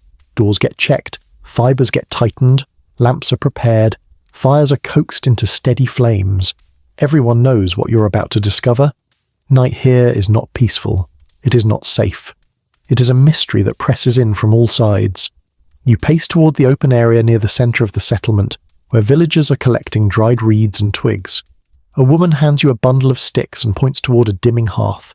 You kneel, add them carefully, and a small flame catches, flaring bright for a moment before settling into a warm glow. The woman nods approvingly, then places a clay oil lamp beside it, a backup flame for later. Everything has a contingency plan here, even light. A mainstream historical fact surfaces. Before the development of consistent indoor lighting, torches, oil lamps, or structured hearths. Egyptian nights were governed entirely by firelight and moon cycles. Villagers relied on flames not just for warmth or visibility, but as a psychological barrier against animals, insects, and whatever else lurked in darkness. And darkness here is dark, not modern darkness, not city lights faint in the distance darkness. No, this is absolute unfiltered night, the kind where the stars look like they're hanging low enough to touch, and the horizon dissolves into ink. As the sun sinks down, the shadows lengthen into tall, creeping shapes. The kids who were earlier running wild now cling to their parents. Workers return tools with hurried hands. Even the animals sense it. A goat bleats nervously, chickens flutter into their sheltered corner, and the dogs gather closer to the huts, their ears alert. You step into a patch of shade that didn't exist an hour ago, and your breath catches. The temperature drops abruptly. The air feels heavier. You hear the soft hum of insects begin to rise. Mosquitoes, beetles, and the trill of something unseen. You shiver, though the air is still warm. A quirky tidbit drifts to mind. Early Egyptians believed that dusk was the hinge time, a moment when the world of the living and the world of spirits overlapped. People avoided being alone at this hour. And watching the villagers now, you understand why. Every movement becomes quiet. Every task becomes careful. Doors close before full darkness arrives. The hush is palpable. A group of villagers forms a makeshift circle near the main hearth. They pass around bowls of food, mostly cold leftovers from midday meals. People sit close, knees touching, voices hushed. You feel them instinctively drawing together like birds roosting before a storm. Community is safety. Isolation is danger. You settle. Among them, listening to the soft crackle of fire and the rising chorus of nocturnal life. A man beside you unwraps a tiny clay charm and sets it beside the fire, a protective offering. The woman next to him murmurs an old chant, her voice blending with the rhythm of the flames. A child leans into her side, eyes wide at the gathering darkness. Historians still argue whether nocturnal predators were common near early settlements, or whether fear of the night was rooted more in superstition. But then, you hear it. A faint growl carried on the wind, not close, but not far enough. A dog stands abruptly and barks toward the reeds. The villagers freeze, eyes flicking to the shadows. The growl fades, the dog relaxes, the adults resume talking, but the tension lingers like a thread pulled too tight.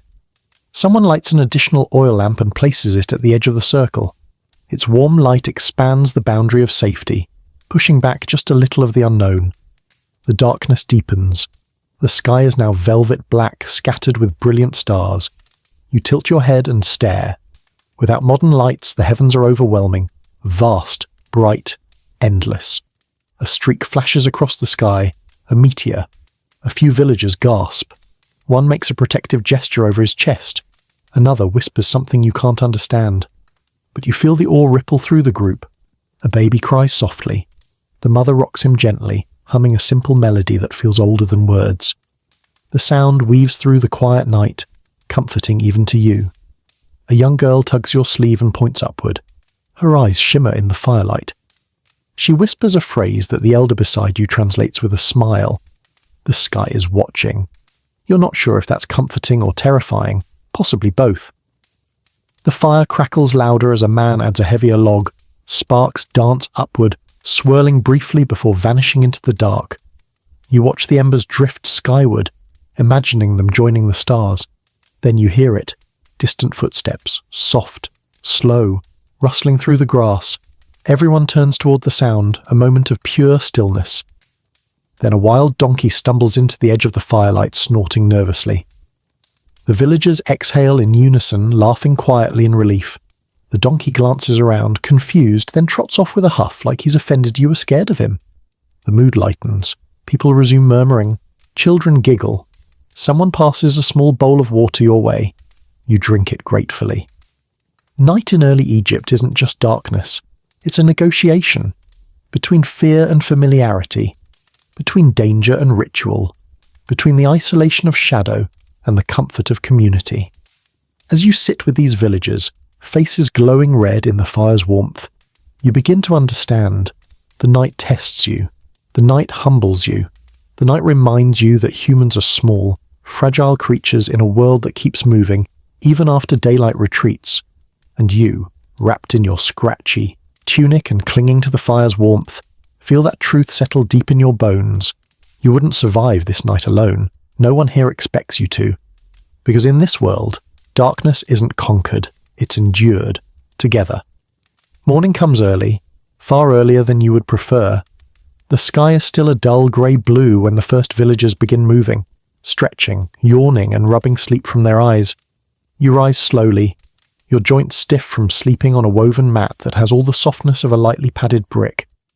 Someone hands you a cup of warm water, and you sip it while your spine negotiates the terms of its participation in today's events. Then the village shifts. A slow wave of motion rolls outward as people begin preparing for another long day of work. The kind of day that doesn't just fill time, but consumes it. Work here isn't something you schedule. It's the structure of existence, the rhythm that wraps around every hour. And you? You're about to learn why ancient Egypt, before the pyramids, offered absolutely zero chill. A woman waves you over to a field, the word field being generous, because the land is rocky, uneven, and stingy with anything resembling real soil. This is where crops will grow, hopefully, if the river cooperates, which it often doesn't. She hands you a digging stick made from a stripped branch with a sharpened point.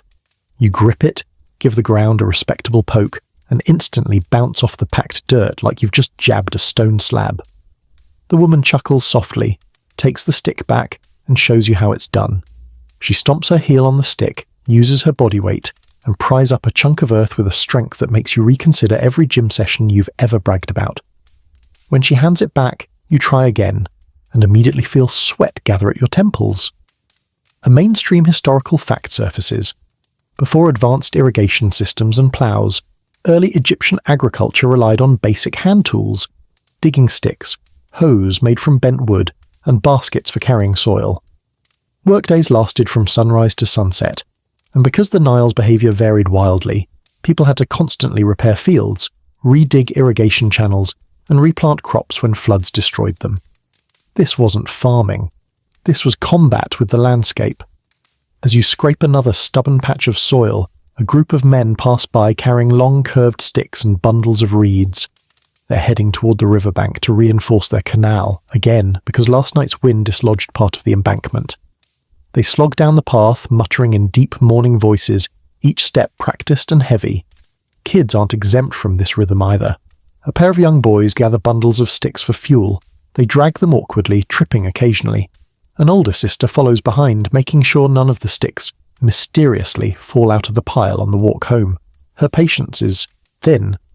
You can tell by the way she occasionally taps one brother's head with a stick. Gently. Mostly. You shift your tool again, this time trying to match the pattern of the woman working beside you. Down. Push. Lift. Toss. Repeat. After maybe 10 minutes, your shoulders burn, your palms sting, and your lower back sends up a formal complaint. The woman is still working steadily, barely breaking a sweat. She looks at you, smiles kindly, and says something that probably translates to, "Good effort. Not enough, but good effort." You move on to carry baskets of dirt, thinking you'll finally get a break from the digging. Wrong. The baskets are woven from reeds, rough against your hands, and somehow heavier than the life choices that brought you here. A man shows you the trick. Hoist one basket with both hands, balance it on your hip, then walk in a rhythm, step, shift, step, breathe, step, swear internally. You try it.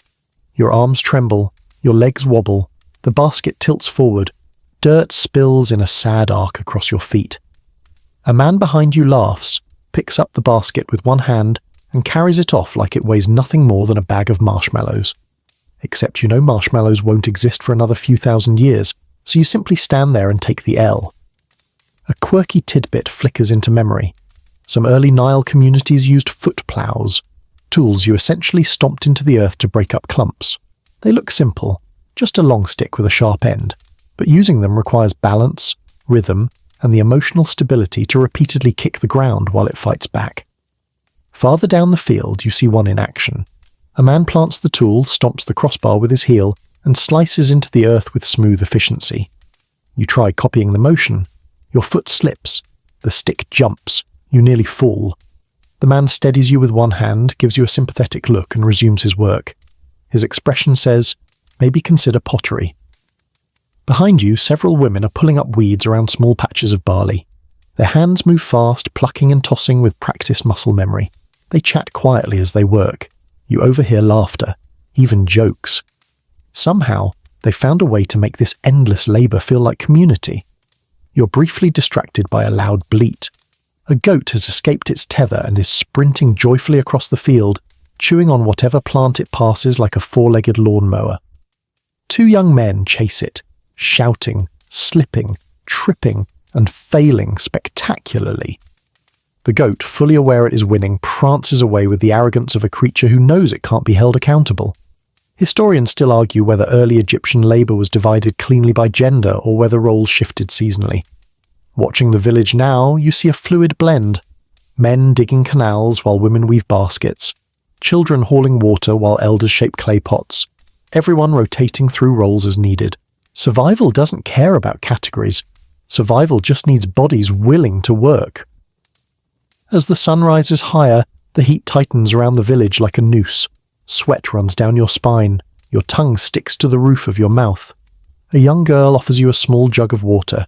You drink greedily, too greedily, and immediately cough as a bit of silt hits your throat. The girl giggles. You bow your head dramatically, acknowledging your defeat. Work continues, and continues, and continues. No one complains out loud.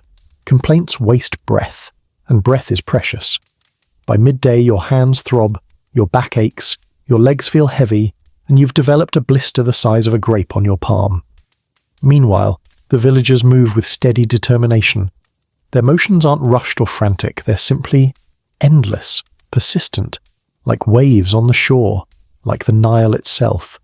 And as you watch them repair a canal, mend a basket, weed a patch of grain, and haul another impossible load of mud, you understand the truth. Life before the pyramids wasn't dramatic. It wasn't glamorous. It wasn't grand. It was work, all day, every day, without pause. And you'd last maybe 3 hours before begging the river to carry you home. You drag yourself away from the fields, your arms jelly-like, your legs wobbling, and your tunic sticking to you in at least 6 unpleasant places. You think foolishly that maybe you'll get a break now, a little rest, a sip of water, a chance to exist. But no, absolutely not. Rest is for people in the future. Here, something always needs building, patching, reinforcing, or re-repairing for the 9th time this week. You're about to meet your new worst enemy, pre-pyramid construction, where everything is made of fragile materials and uncooperative physics. The sound hits first, thump, scrape, thud, coming from the edge of the village. You limp toward it and find a group of villagers gathered around a structure that looks like a hut, or rather, like what's left of a hut after a jealous windstorm body-checked it. The walls lean inward like they've given up. The roof sags like it knows its life expectancy is 6 months max. A man stands with his hands on his hips, staring at it the way modern people stare at poorly assembled IKEA furniture. You instantly understand his inner monologue. Why do I even try? He gestures for help. You step forward bravely, stupidly. A mainstream historical fact tickles your memory. Before monumental stone architecture, Egyptian buildings were made mostly of mud brick, reeds and wood. Materials cheap, abundant and heartbreakingly mortal. They melted in heavy rain. They cracked in heat. They collapsed when someone sneezed too enthusiastically. People rebuilt constantly. You're handed a stack of half-dried mud bricks. They're warm, crumbly and way more than they look. You lift one and immediately drop little sandy flecks all over your feet. A woman next to you gestures at the bricks, then at the hut wall, then makes a motion that clearly means, put that here. No, here. No, not like that. You try again. You press a brick into place. It wobbles. You push harder. It cracks. You panic. The woman sighs and rotates the brick 90 degrees. It sticks perfectly. She pats your shoulder. There's pity in her eyes. Nearby, 2 men are weaving a new roof from bundles of reeds. They twist, fold, and tie each bundle together with deft fingers. The pattern is beautiful, almost like a giant woven mat. One man climbs onto the hut to attach it, while the other stabilizes the ladder, which consists of 2 long sticks and a dream. You're asked to hand up the reed bundles. Easy enough, until the bundle unravels in your hands, spreading reeds everywhere like a botanical explosion. The man on the ladder stares at you. You shrug helplessly. He covers his face like he can't emotionally process your existence right now. A quirky tidbit bobs up from your mind. Some early Egyptian homes had detachable roofs that people removed during floods, storms, or seasonal repairs. You watch as a woman casually lifts half a thatched panel off a hut with the strength of someone who definitely ate her gritty porridge this morning. She shakes stray dust from it and leans it against a tree like it's no big deal. Right beside her, another team works on patching a mud brick granary. A boy mixes a new batch of mud. He stomps a pile of clay, straw and water with his bare feet like he's squashing grapes. The mixture slurps loudly. He laughs. You try stepping in to help. Instant regret. Your foot sinks knee-deep into an icy cold mud pit. You make a noise that can only be described as prehistoric whale call. The boy cackles. An elder pulls you out by the arm while muttering something that feels like "Sosem, why is this visitor like this?" Historians still argue whether early construction techniques were standardized or entirely improvised. Watching the village now, the answer seems clear. It's structured improvisation. Everyone knows how to do things, but they also know that the river, the wind and gravity all have opinions and rarely agree. You're handed a wooden mallet next, a tool carved from a trunk knot. Your job? Pound stakes into the ground to support the hut's frame. You take the mallet, raise it triumphantly, swing, and miss the stake by a full 2 centimeters. The mallet smacks the dirt. A puff of dust explodes into your face. You cough. A small crowd gathers. They look amused. A child claps for you, but it feels sarcastic. After the 11th attempt, you finally hit the stake. Dead center. Perfect strike. It drives halfway in. You cheer. The villagers blink. One man shakes his head like, beginner's luck. But you're proud. Your heart is soaring. You have contributed. You step back proudly. And the stake immediately falls over. Silence. You consider running into the desert and starting a new life. Meanwhile, a group of elders inspect the hut's progress. They poke the new wall, nod sagely, then whisper to each other with the seriousness of architects judging a masterpiece. One elder taps your brick, the one you placed, and gives you a tolerant half smile that says, "It won't hold through the next wind, but bless your enthusiasm." A donkey wanders by, chews on one of the reed bundles, and trots off with half the new roof dangling from its mouth. A man runs after it shouting, the donkey wins. Another team tries to construct a small storage shed using wooden poles. The poles wobble like drunken flamingos. A woman tries stabilizing them with rope. The rope snaps. She glares at the universe. Then you hear it, the unmistakable crack of something giving way. You turn. The back corner of the hut slumps inward, again. The builders groan collectively. Someone says something that definitely translates to, "I told you that wall hated us." You help as they rebuild the frame, adjust the supports, and smooth new layers of mud along the sagging side. It's messy, exhausting, repetitive work. But despite the constant setbacks, the villagers never truly despair. They adapt, adjust, try again. They've done this their whole lives. And as the sun climbs toward its highest point, you wipe your forehead, look at your mud-covered hands, and realize something. Building in this era wasn't engineering. It was emotional endurance, an ongoing conversation with materials that only sometimes cooperated. You glance at the half-repaired hut. It's crooked, uneven, fragile, but it stands, and by the standards of early Egypt, that's a masterpiece. You peel yourself away from the half-repaired hut, every muscle trembling, every joint protesting, and every inch of your skin coated in a thin film of dust, sweat, and questionable mud. You don't feel dirty. You feel ancient, like a relic, like someone who should be labelled in a museum display case, early human, overworked, and underbathed. But lucky you, you've now wandered straight into the part of daily life where everyone smells like smoke, sweat, livestock, and whatever they handled that morning, which is usually fish. Welcome to prehistoric personal hygiene, or as the villagers might call it. We're doing our best, okay? You find a shaded corner where a few women gather around shallow clay basins. They splash water onto their arms, pat their faces, and rub down their legs with wet reed bundles. There's no soap, just cool water and determination. One woman empties a bowl onto her head, gasps at the temperature, and shakes off droplets like a startled bird. A mainstream historical fact clicks into place. Before soap-making became a developed art, early Egyptians cleaned themselves with water, crushed minerals, and occasionally natron, a naturally occurring salt blend. But natron isn't common here yet, and even if it were, it's more exfoliant than cleanser. People here rely on the basics: water, sand, and friction. A young man approaches the basin next. He splashes water under his arms, then rubs on a paste made from herbs and animal fat. It glistens in the sunlight like he's marinating himself for later. He lifts his arm to sniff. You catch a whiff, and instantly understand why this mixture is necessary. Pre-pyramid life smells like effort. Constant effort. A quirky tidbit floats up from your memory. Some early Egyptians used scented resins or essential oils to mask odor, primitive perfumes. You see a woman dipping her fingertips into a small pot of resin, rubbing it on her neck and wrists. The scent is earthy, smoky, almost spicy. She smells like a campfire with ambition. You decide to try cleaning up too.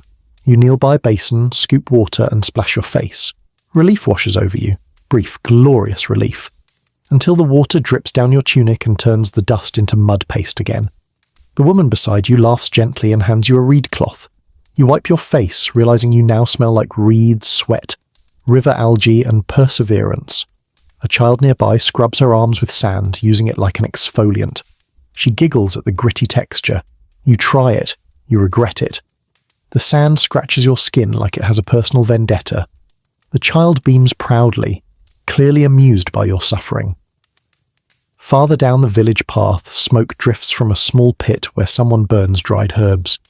Villagers stand in the smoke, lifting their arms to let the fragrant plumes pass through their clothing. Smoke cleaning, practical, efficient, smells like barbecue chic. You stand in the smoke too. Your tunic absorbs the scent instantly. You now smell like smoked meat with notes of anxiety. Historians still argue whether smoke cleansing was spiritual, hygienic, or both. Watching the villagers, you realize it's all three. It masks odor, deters insects, and feels like a quiet ritual in a world that rarely offers quiet. As you move through the village, you notice more details. A man scrapes dirt from his feet using a flint blade. Not ideal, but effective. A woman combs her hair with a wooden fork that has 2 prongs and 0 patience for knots. A teenager plucks his eyebrows meticulously with 2 tiny sticks. You stare. He shrugs proudly. Humans have always cared about looking good. 2 boys splash each other with river water they definitely did not filter. They shriek with laughter, and one slips in the mud face first. His mother nods approvingly like, "Good, he needed a rinse." You catch a faint, sour scent drifting from a group of fishermen who've just returned to the village. They smell like ocean caught in a hot clay jar. They don't even notice. One man pats you on the shoulder as he passes. You nearly pass out. You try stepping aside for fresher air, but fresh air doesn't exist here. Everything smells like something. The river, the animals, the work, the sweat, the reeds. Even the wind itself carries the scent of the Nile's mood swings. You wander near a cooking area where women prepare the evening meal. The mix of aromas, smoke, herbs, boiling grains, momentarily overpowers all the earthy smells. You inhale deeply and think, finally, something pleasant. Then a woman dumps a bucket of fish guts nearby, and the universe corrects your optimism. As dusk settles, villagers rub their arms and faces again, brushing away the day's dust. You do the same, and though you feel slightly cleaner, you also realize you're now coated in a thin, sticky mixture of sweat, ash, and sand. You smell like a tired campfire. A man walks by and gives you a thumbs-up gesture. Apparently this is what clean enough looks like. Because here's the truth. Hygiene isn't about smelling good. It's about keeping the dust out of your eyes, the bugs off your skin, and the sweat at a manageable, not drowning level. Everyone smells like work. Everyone smells like smoke. Everyone smells like life lived close to the earth. And you smell like you're finally blending in. Welcome to prehistoric deodorant. It's not pleasant, but it's authentic. You drift toward the sound of drums, or what might be drums, though at this early point in history drum means a piece of stretched hide that hopes it's doing its job. The sun is sliding low, the shadows growing long and soft, and the village is beginning to shift into a completely different mode. Work gives way to something else. Celebration, rest, release, community binding. But don't get too excited. You're not heading into a glamorous feast or an organized festival. This is pre-pyramid Egypt. Celebration here is enthusiastic but exhausting. A cluster of villagers gathers near the open communal space. Someone has built a small fire and the smoke curls upward in thin ribbons. Several women bring baskets filled with grain cakes, dried fish, and what looks like mashed dates. A man brings clay jars of weak fermented drink, barely alcoholic, but enough to make people smile a little looser. A mainstream historical fact bubbles up. Early Egyptians held communal feasts tied to harvest cycles, lunar phases, and river patterns. These weren't polished religious festivals yet, more like We survived this season, let's not jinx the next one. Food was shared to strengthen bonds, music was played to scare away misfortune, and dancing. Well, dancing was absolutely a thing, even this early. Someone hands you a tiny bowl of mashed dates mixed with nuts. You take a bite. It's surprisingly good. Sweet, sticky, natural. You smile. The woman who served you beams back, proud of your reaction. Then she gestures toward the dancers forming a circle. Oh no, you feel yourself being ushered forward before you can protest. The circle tightens, hands clap in rhythm, children bounce up and down like caffeinated grasshoppers. Elders sway gently from side to side. A teen boy starts chanting a steady beat, guiding everyone into a synchronized foot stomp pattern. You join in, because you apparently have no free will in this village anymore. At first it's fun. Your feet tap, your shoulders loosen, your breathing steadies. But after 3 minutes, the steps get faster. After 5 minutes, people start adding spins. After 7 minutes, someone grabs you by the arm and insists you jump like this, which you do, poorly. A quirky tidbit pops into your mind just as you nearly fall on your face. Early dances often mimicked natural motions, river currents, bird movements, or daily tasks. And sure enough, you notice someone acting out a fish swimming. Someone else does a grain harvest arm sweep. A man near the fire flaps his elbows dramatically like a heron. Everyone cheers. You attempt it. The children laugh so hard one falls over. The music shifts. A woman taps 2 stones together in a steady hypnotic beat. Another shakes a reed rattle filled with seeds. The sound is dry, warm, earthy. The sound of plants becoming percussion. People clap their hands in counter rhythm, building a layering of beats that feels almost trance-like. Historians still argue whether these early gatherings were spiritual or simply social, but watching the circle now, faces glowing with firelight, bodies moving in imperfect unison, you feel the line between celebration and ritual blur. Joy is prayer here. Movement is protection. Community is magic. A man offers you a sip from a clay jar. You try it. It tastes like fermented grain that had dreams of becoming beer, but didn't quite get there. It tingles faintly on your tongue. You smile politely. The man laughs and pats your back so firmly you almost spill it. Nearby, 2 girls perform a small chant. They hold hands and move in a slow circle, stepping with deliberate grace. One girl carries a clay bowl with embers inside.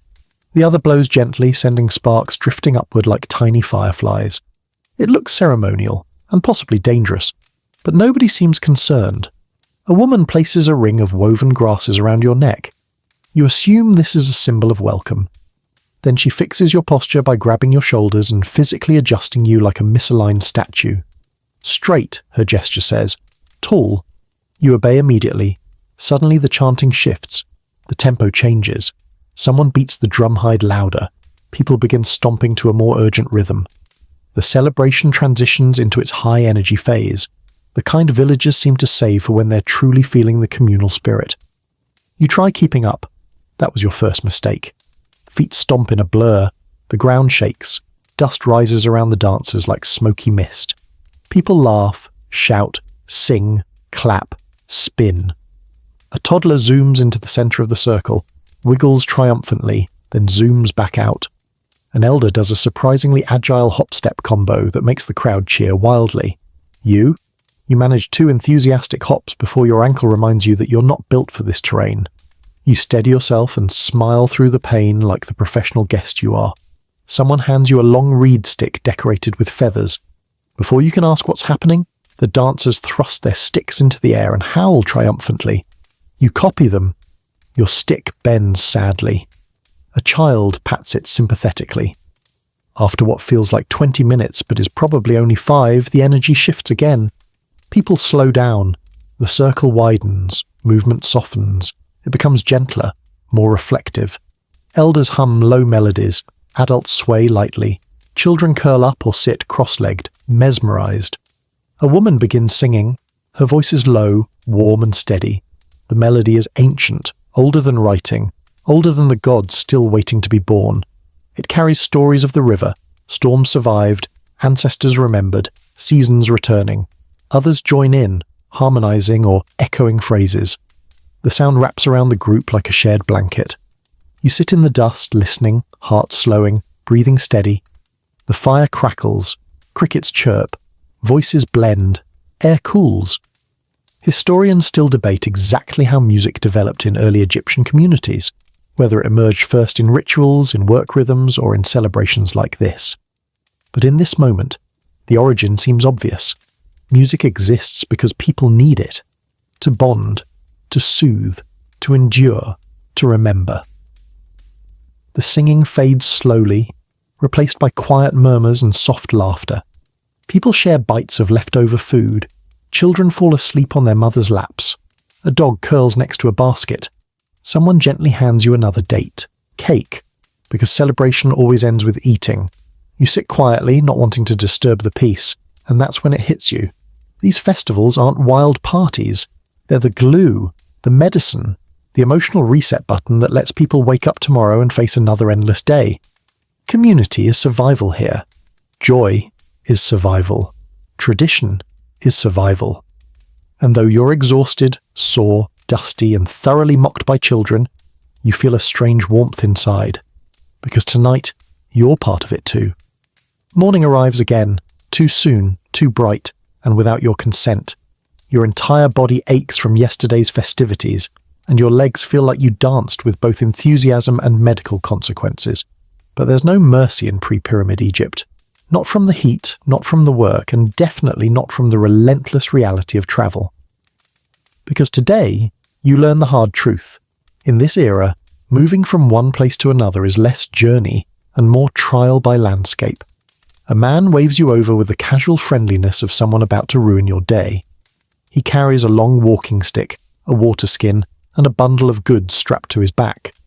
2 women and a teenager join him, each loaded with baskets or pottery jars.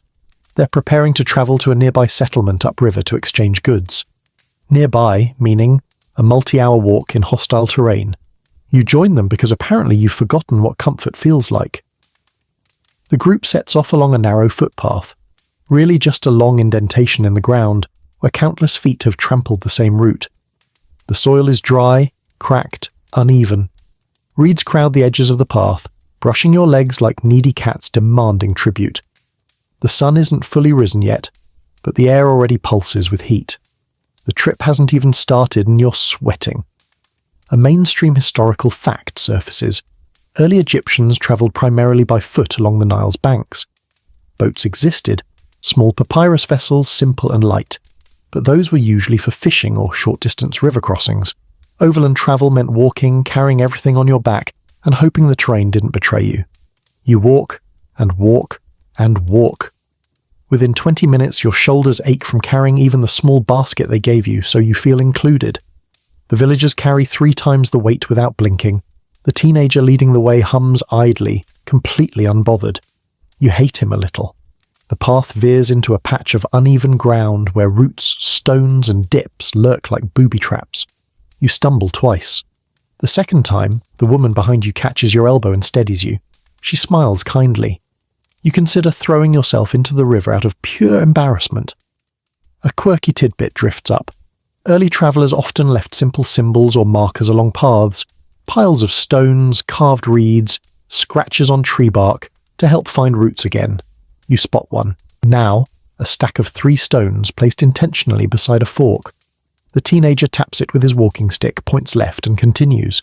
You follow, grateful that someone invented prehistoric GPS. The terrain gets hotter, drier. The air becomes thick and shimmering.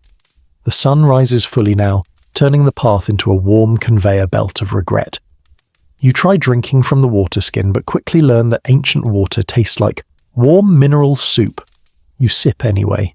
Hydration is hydration. As you continue, the group stops occasionally to rest in narrow slivers of shade, under a lone acacia tree beside a large boulder, or near a shallow ditch where the earth is marginally cooler. Each rest lasts maybe 3 minutes before someone stands and says, "Let's go." You silently negotiate with every deity you can think of. Historians still argue whether pre-dynastic settlements formed dense networks or existed as isolated clusters, but as you walk, the distance feels endless. Land stretches in every direction. Dust swirls with each step. If you didn't have the villagers with you, You'd swear this route was invented specifically to test how far a modern human can hike before becoming a cautionary tale. Now comes the fun part. Wildlife. You're walking when you hear rustling behind a clump of tall grass. A sudden burst of movement. A startled gazelle leaps out and bolts across the path. You jump. The villagers barely notice. They step around the hoofprints and continue walking like this is traffic. A bit farther along, you spot a snake basking on a warm rock, its scales glinting like polished metal. You stop dead. The woman ahead glances back, sees the snake, picks up a handful of dirt and tosses it gently toward the creature. The snake slithers away lazily. Problem solved. You add snake management to your growing list of prehistoric skills you absolutely do not possess. Your feet begin to blister.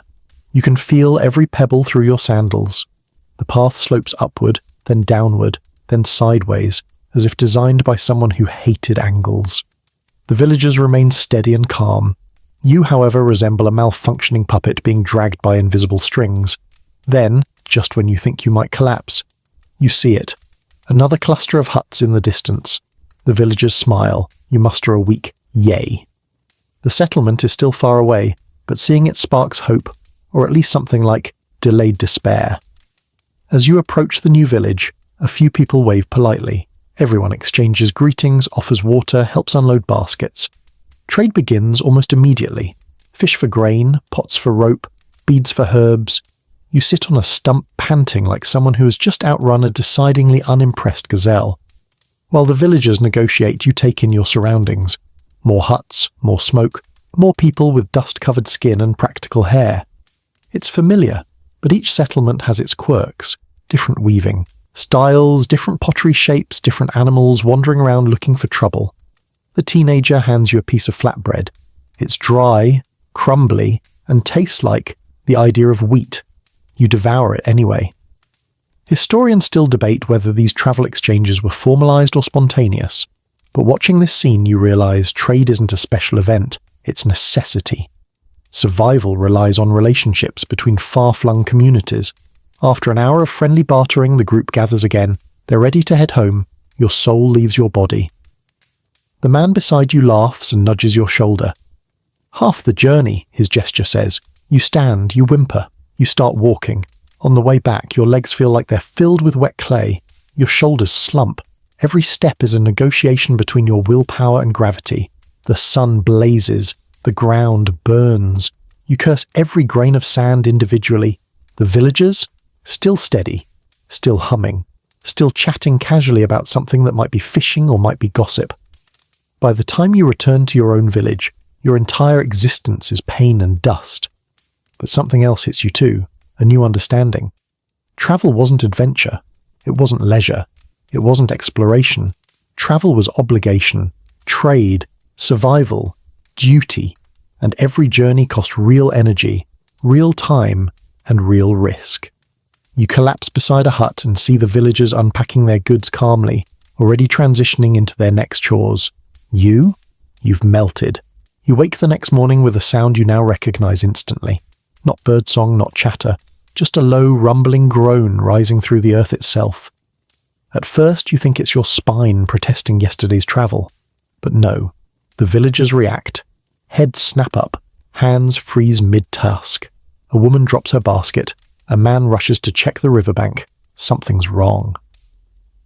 Welcome to early Egypt's disasters, where storms, plagues, and sudden changes aren't plot twists, they're routine. You jog, wobble after the villagers, joining a small crowd gathering at the muddy bank. The Nile looks different today, angrier, churning, frothing at the edges like it's been rudely awakened. The water level rises by the minute, creeping up the embankment. A child points and squeals. A goat panics. Someone shouts instructions you absolutely do not understand. A mainstream historical fact surfaces. Long before accurate flood predictions, early Egyptians were at the mercy of sudden rises in the Nile. Unseasonal storms far upstream could trigger flash flooding here without warning. Villages were often built close to the water for farming, but that meant danger lurked no more than a few footsteps away. A man gestures for you to help reinforce the bank. You grab baskets of mud, your new least favourite activity, and join the frantic line. Mud sloshes over your hands. Your feet slide. The bank shakes with every new wave. You can feel the river's power, a giant, unpredictable force that cares nothing for your schedule. The water surges again, splashing over the edge. A child squeaks in alarm. A woman yanks him back. Men drive thick wooden stakes deeper into the mud to keep the embankment from collapsing. You carry another basket, nearly fall into the river, and earn a collective gasp from the villagers before someone grabs your tunic and yanks you back to safety. A quirky tidbit rises in your memory. Some early communities believed river spirits grew restless before storms, sending small signs, strange currents, unusual animal calls, sudden cold breezes, and sure enough, you feel something odd. The wind shifts, sharp and cold. Birds take off all at once, dogs whine, even the insects seem to pause. Then you hear it. A heavy, distant roll of thunder, not gentle, not polite, deep, massive, too close. Villagers scramble, tools drop. Children are ushered inside huts. Clay jars are pulled under shelter. Roofs are checked, tightened, tied. People move with a familiar urgency. They've been through this before. Many times. Too many. Rain begins in sudden heavy sheets. No slow sprinkle, no build-up. Just an instant. Punishing downpour that hammers the village with the force of thrown stones. Mud splashes. Paths dissolve. Reeds bend violently. You hold your arms over your head and it does nothing. Water floods the fields. The newly repaired hut walls sag. A woman screams something as she tries to reinforce her storage shed.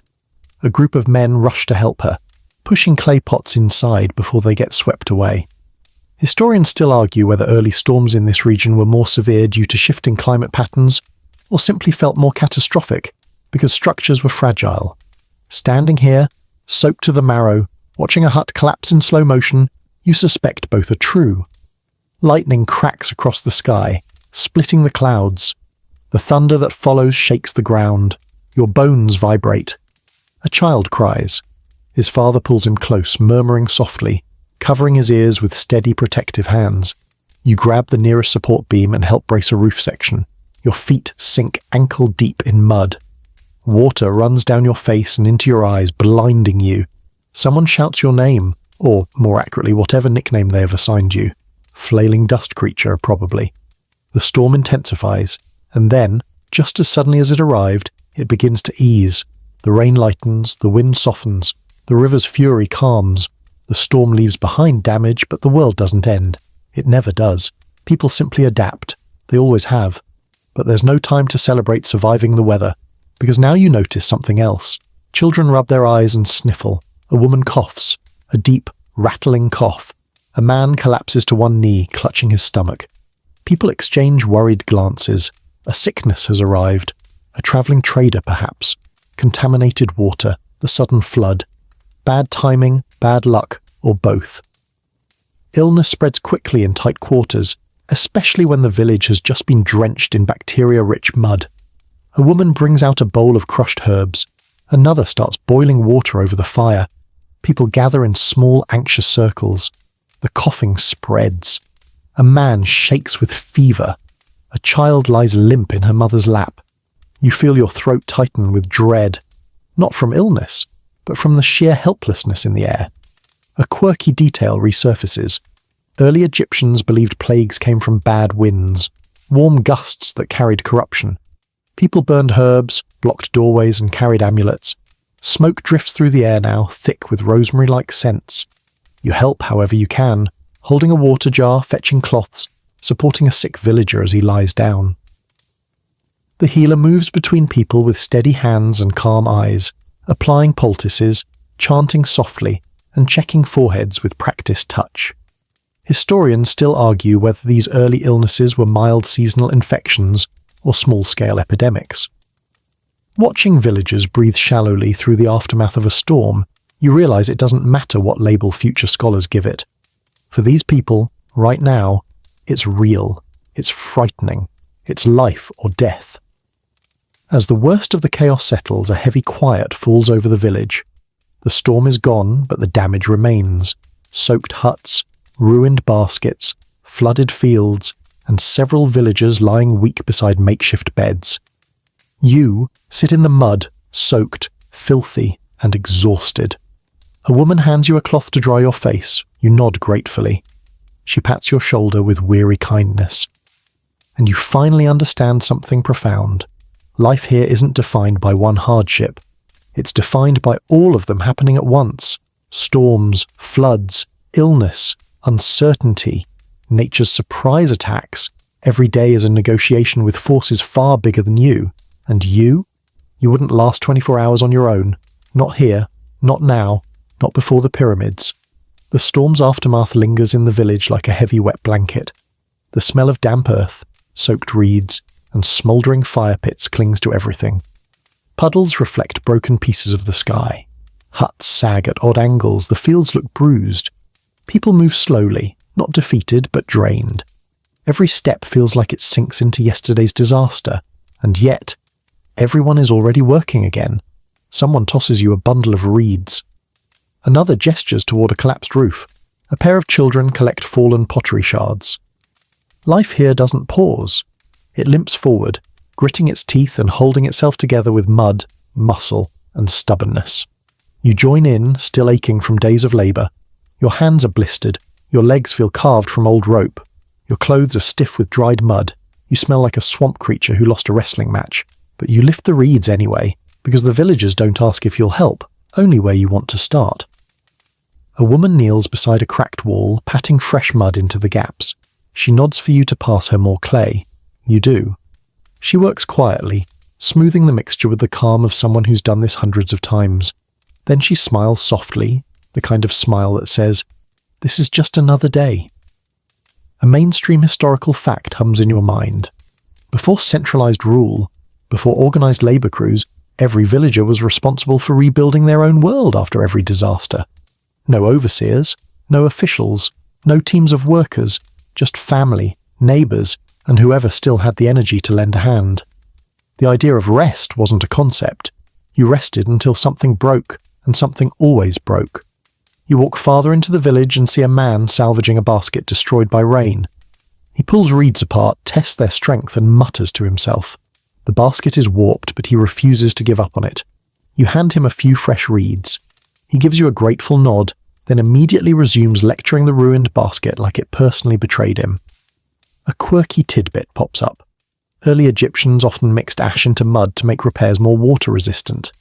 You see a boy sprinkling ash into a patch of wet clay. He stirs it with a stick, proud of his knowledge.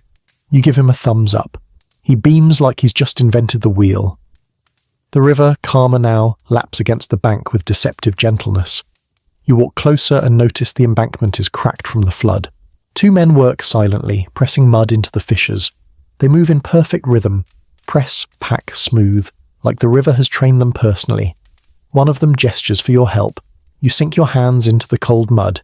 It squishes between your fingers, unpleasant but grounding. You work alongside them, feeling the shared effort, the shared burden. They don't speak. They don't need to. Historians still argue whether pre-dynastic communities were tightly cooperative or loosely connected. Watching these villagers rebuild, not complaining, not competing, not giving up, you know the truth. Cooperation wasn't an option. It was survival. The land demanded unity. The river demanded teamwork. Nature demanded humility. As the sun begins its slow descent, the village takes on a warm golden glow. Birds reappear, hopping between reeds. Smoke rises again from hearths. The scent of cooking grains wafts through the air. Familiar, comforting, earthy. Children laugh, tired laughter, but real. Slowly the day settles into something like peace. You sink onto a woven mat near a fire pit, your muscles throbbing. A woman offers you a small bowl of stew, thin, smoky, gritty, but warm. You eat gratefully, savouring every bite even though it tastes like earth seasoned with more earth. Nearby the healer tends to the sick. Some villagers are improving, others still cough softly. But she moves with confident hands, whispering soft chants, using fresh herbs, and offering small sips of warm water. Her presence alone brings calm. The sky shifts to soft pink, then lavender, then deep blue. One by one, lamps flicker to life around the settlement, small dancing flames inside clay shells. Shadows stretch across the ground. The air cools.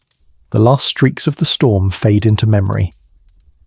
The villagers gather again near the central fire, not to dance this time, but to simply sit, to exist together, shoulders touching, voices low. The fire crackles gently. A child curls up in her mother's lap. A man stretches his legs and sighs with the heaviness of earned exhaustion. Someone hands you a warm stone to rest against your sore hands. Another passes you a cup of water. A girl sets a pebble beside your foot. Another small blessing. Another quiet gesture of inclusion. You lean back, gazing upward. The stars begin to appear, bright and sharp through the clear night air. The Milky Way spreads across the sky like a river of light. In this quiet moment, you feel the immensity of the land, the river, the world around you, and you feel your own smallness, fragile, temporary, human. Yet surrounded by these villagers, you also feel something else, safety. Not because the world is safe, it isn't. Not because the night is gentle, it won't be.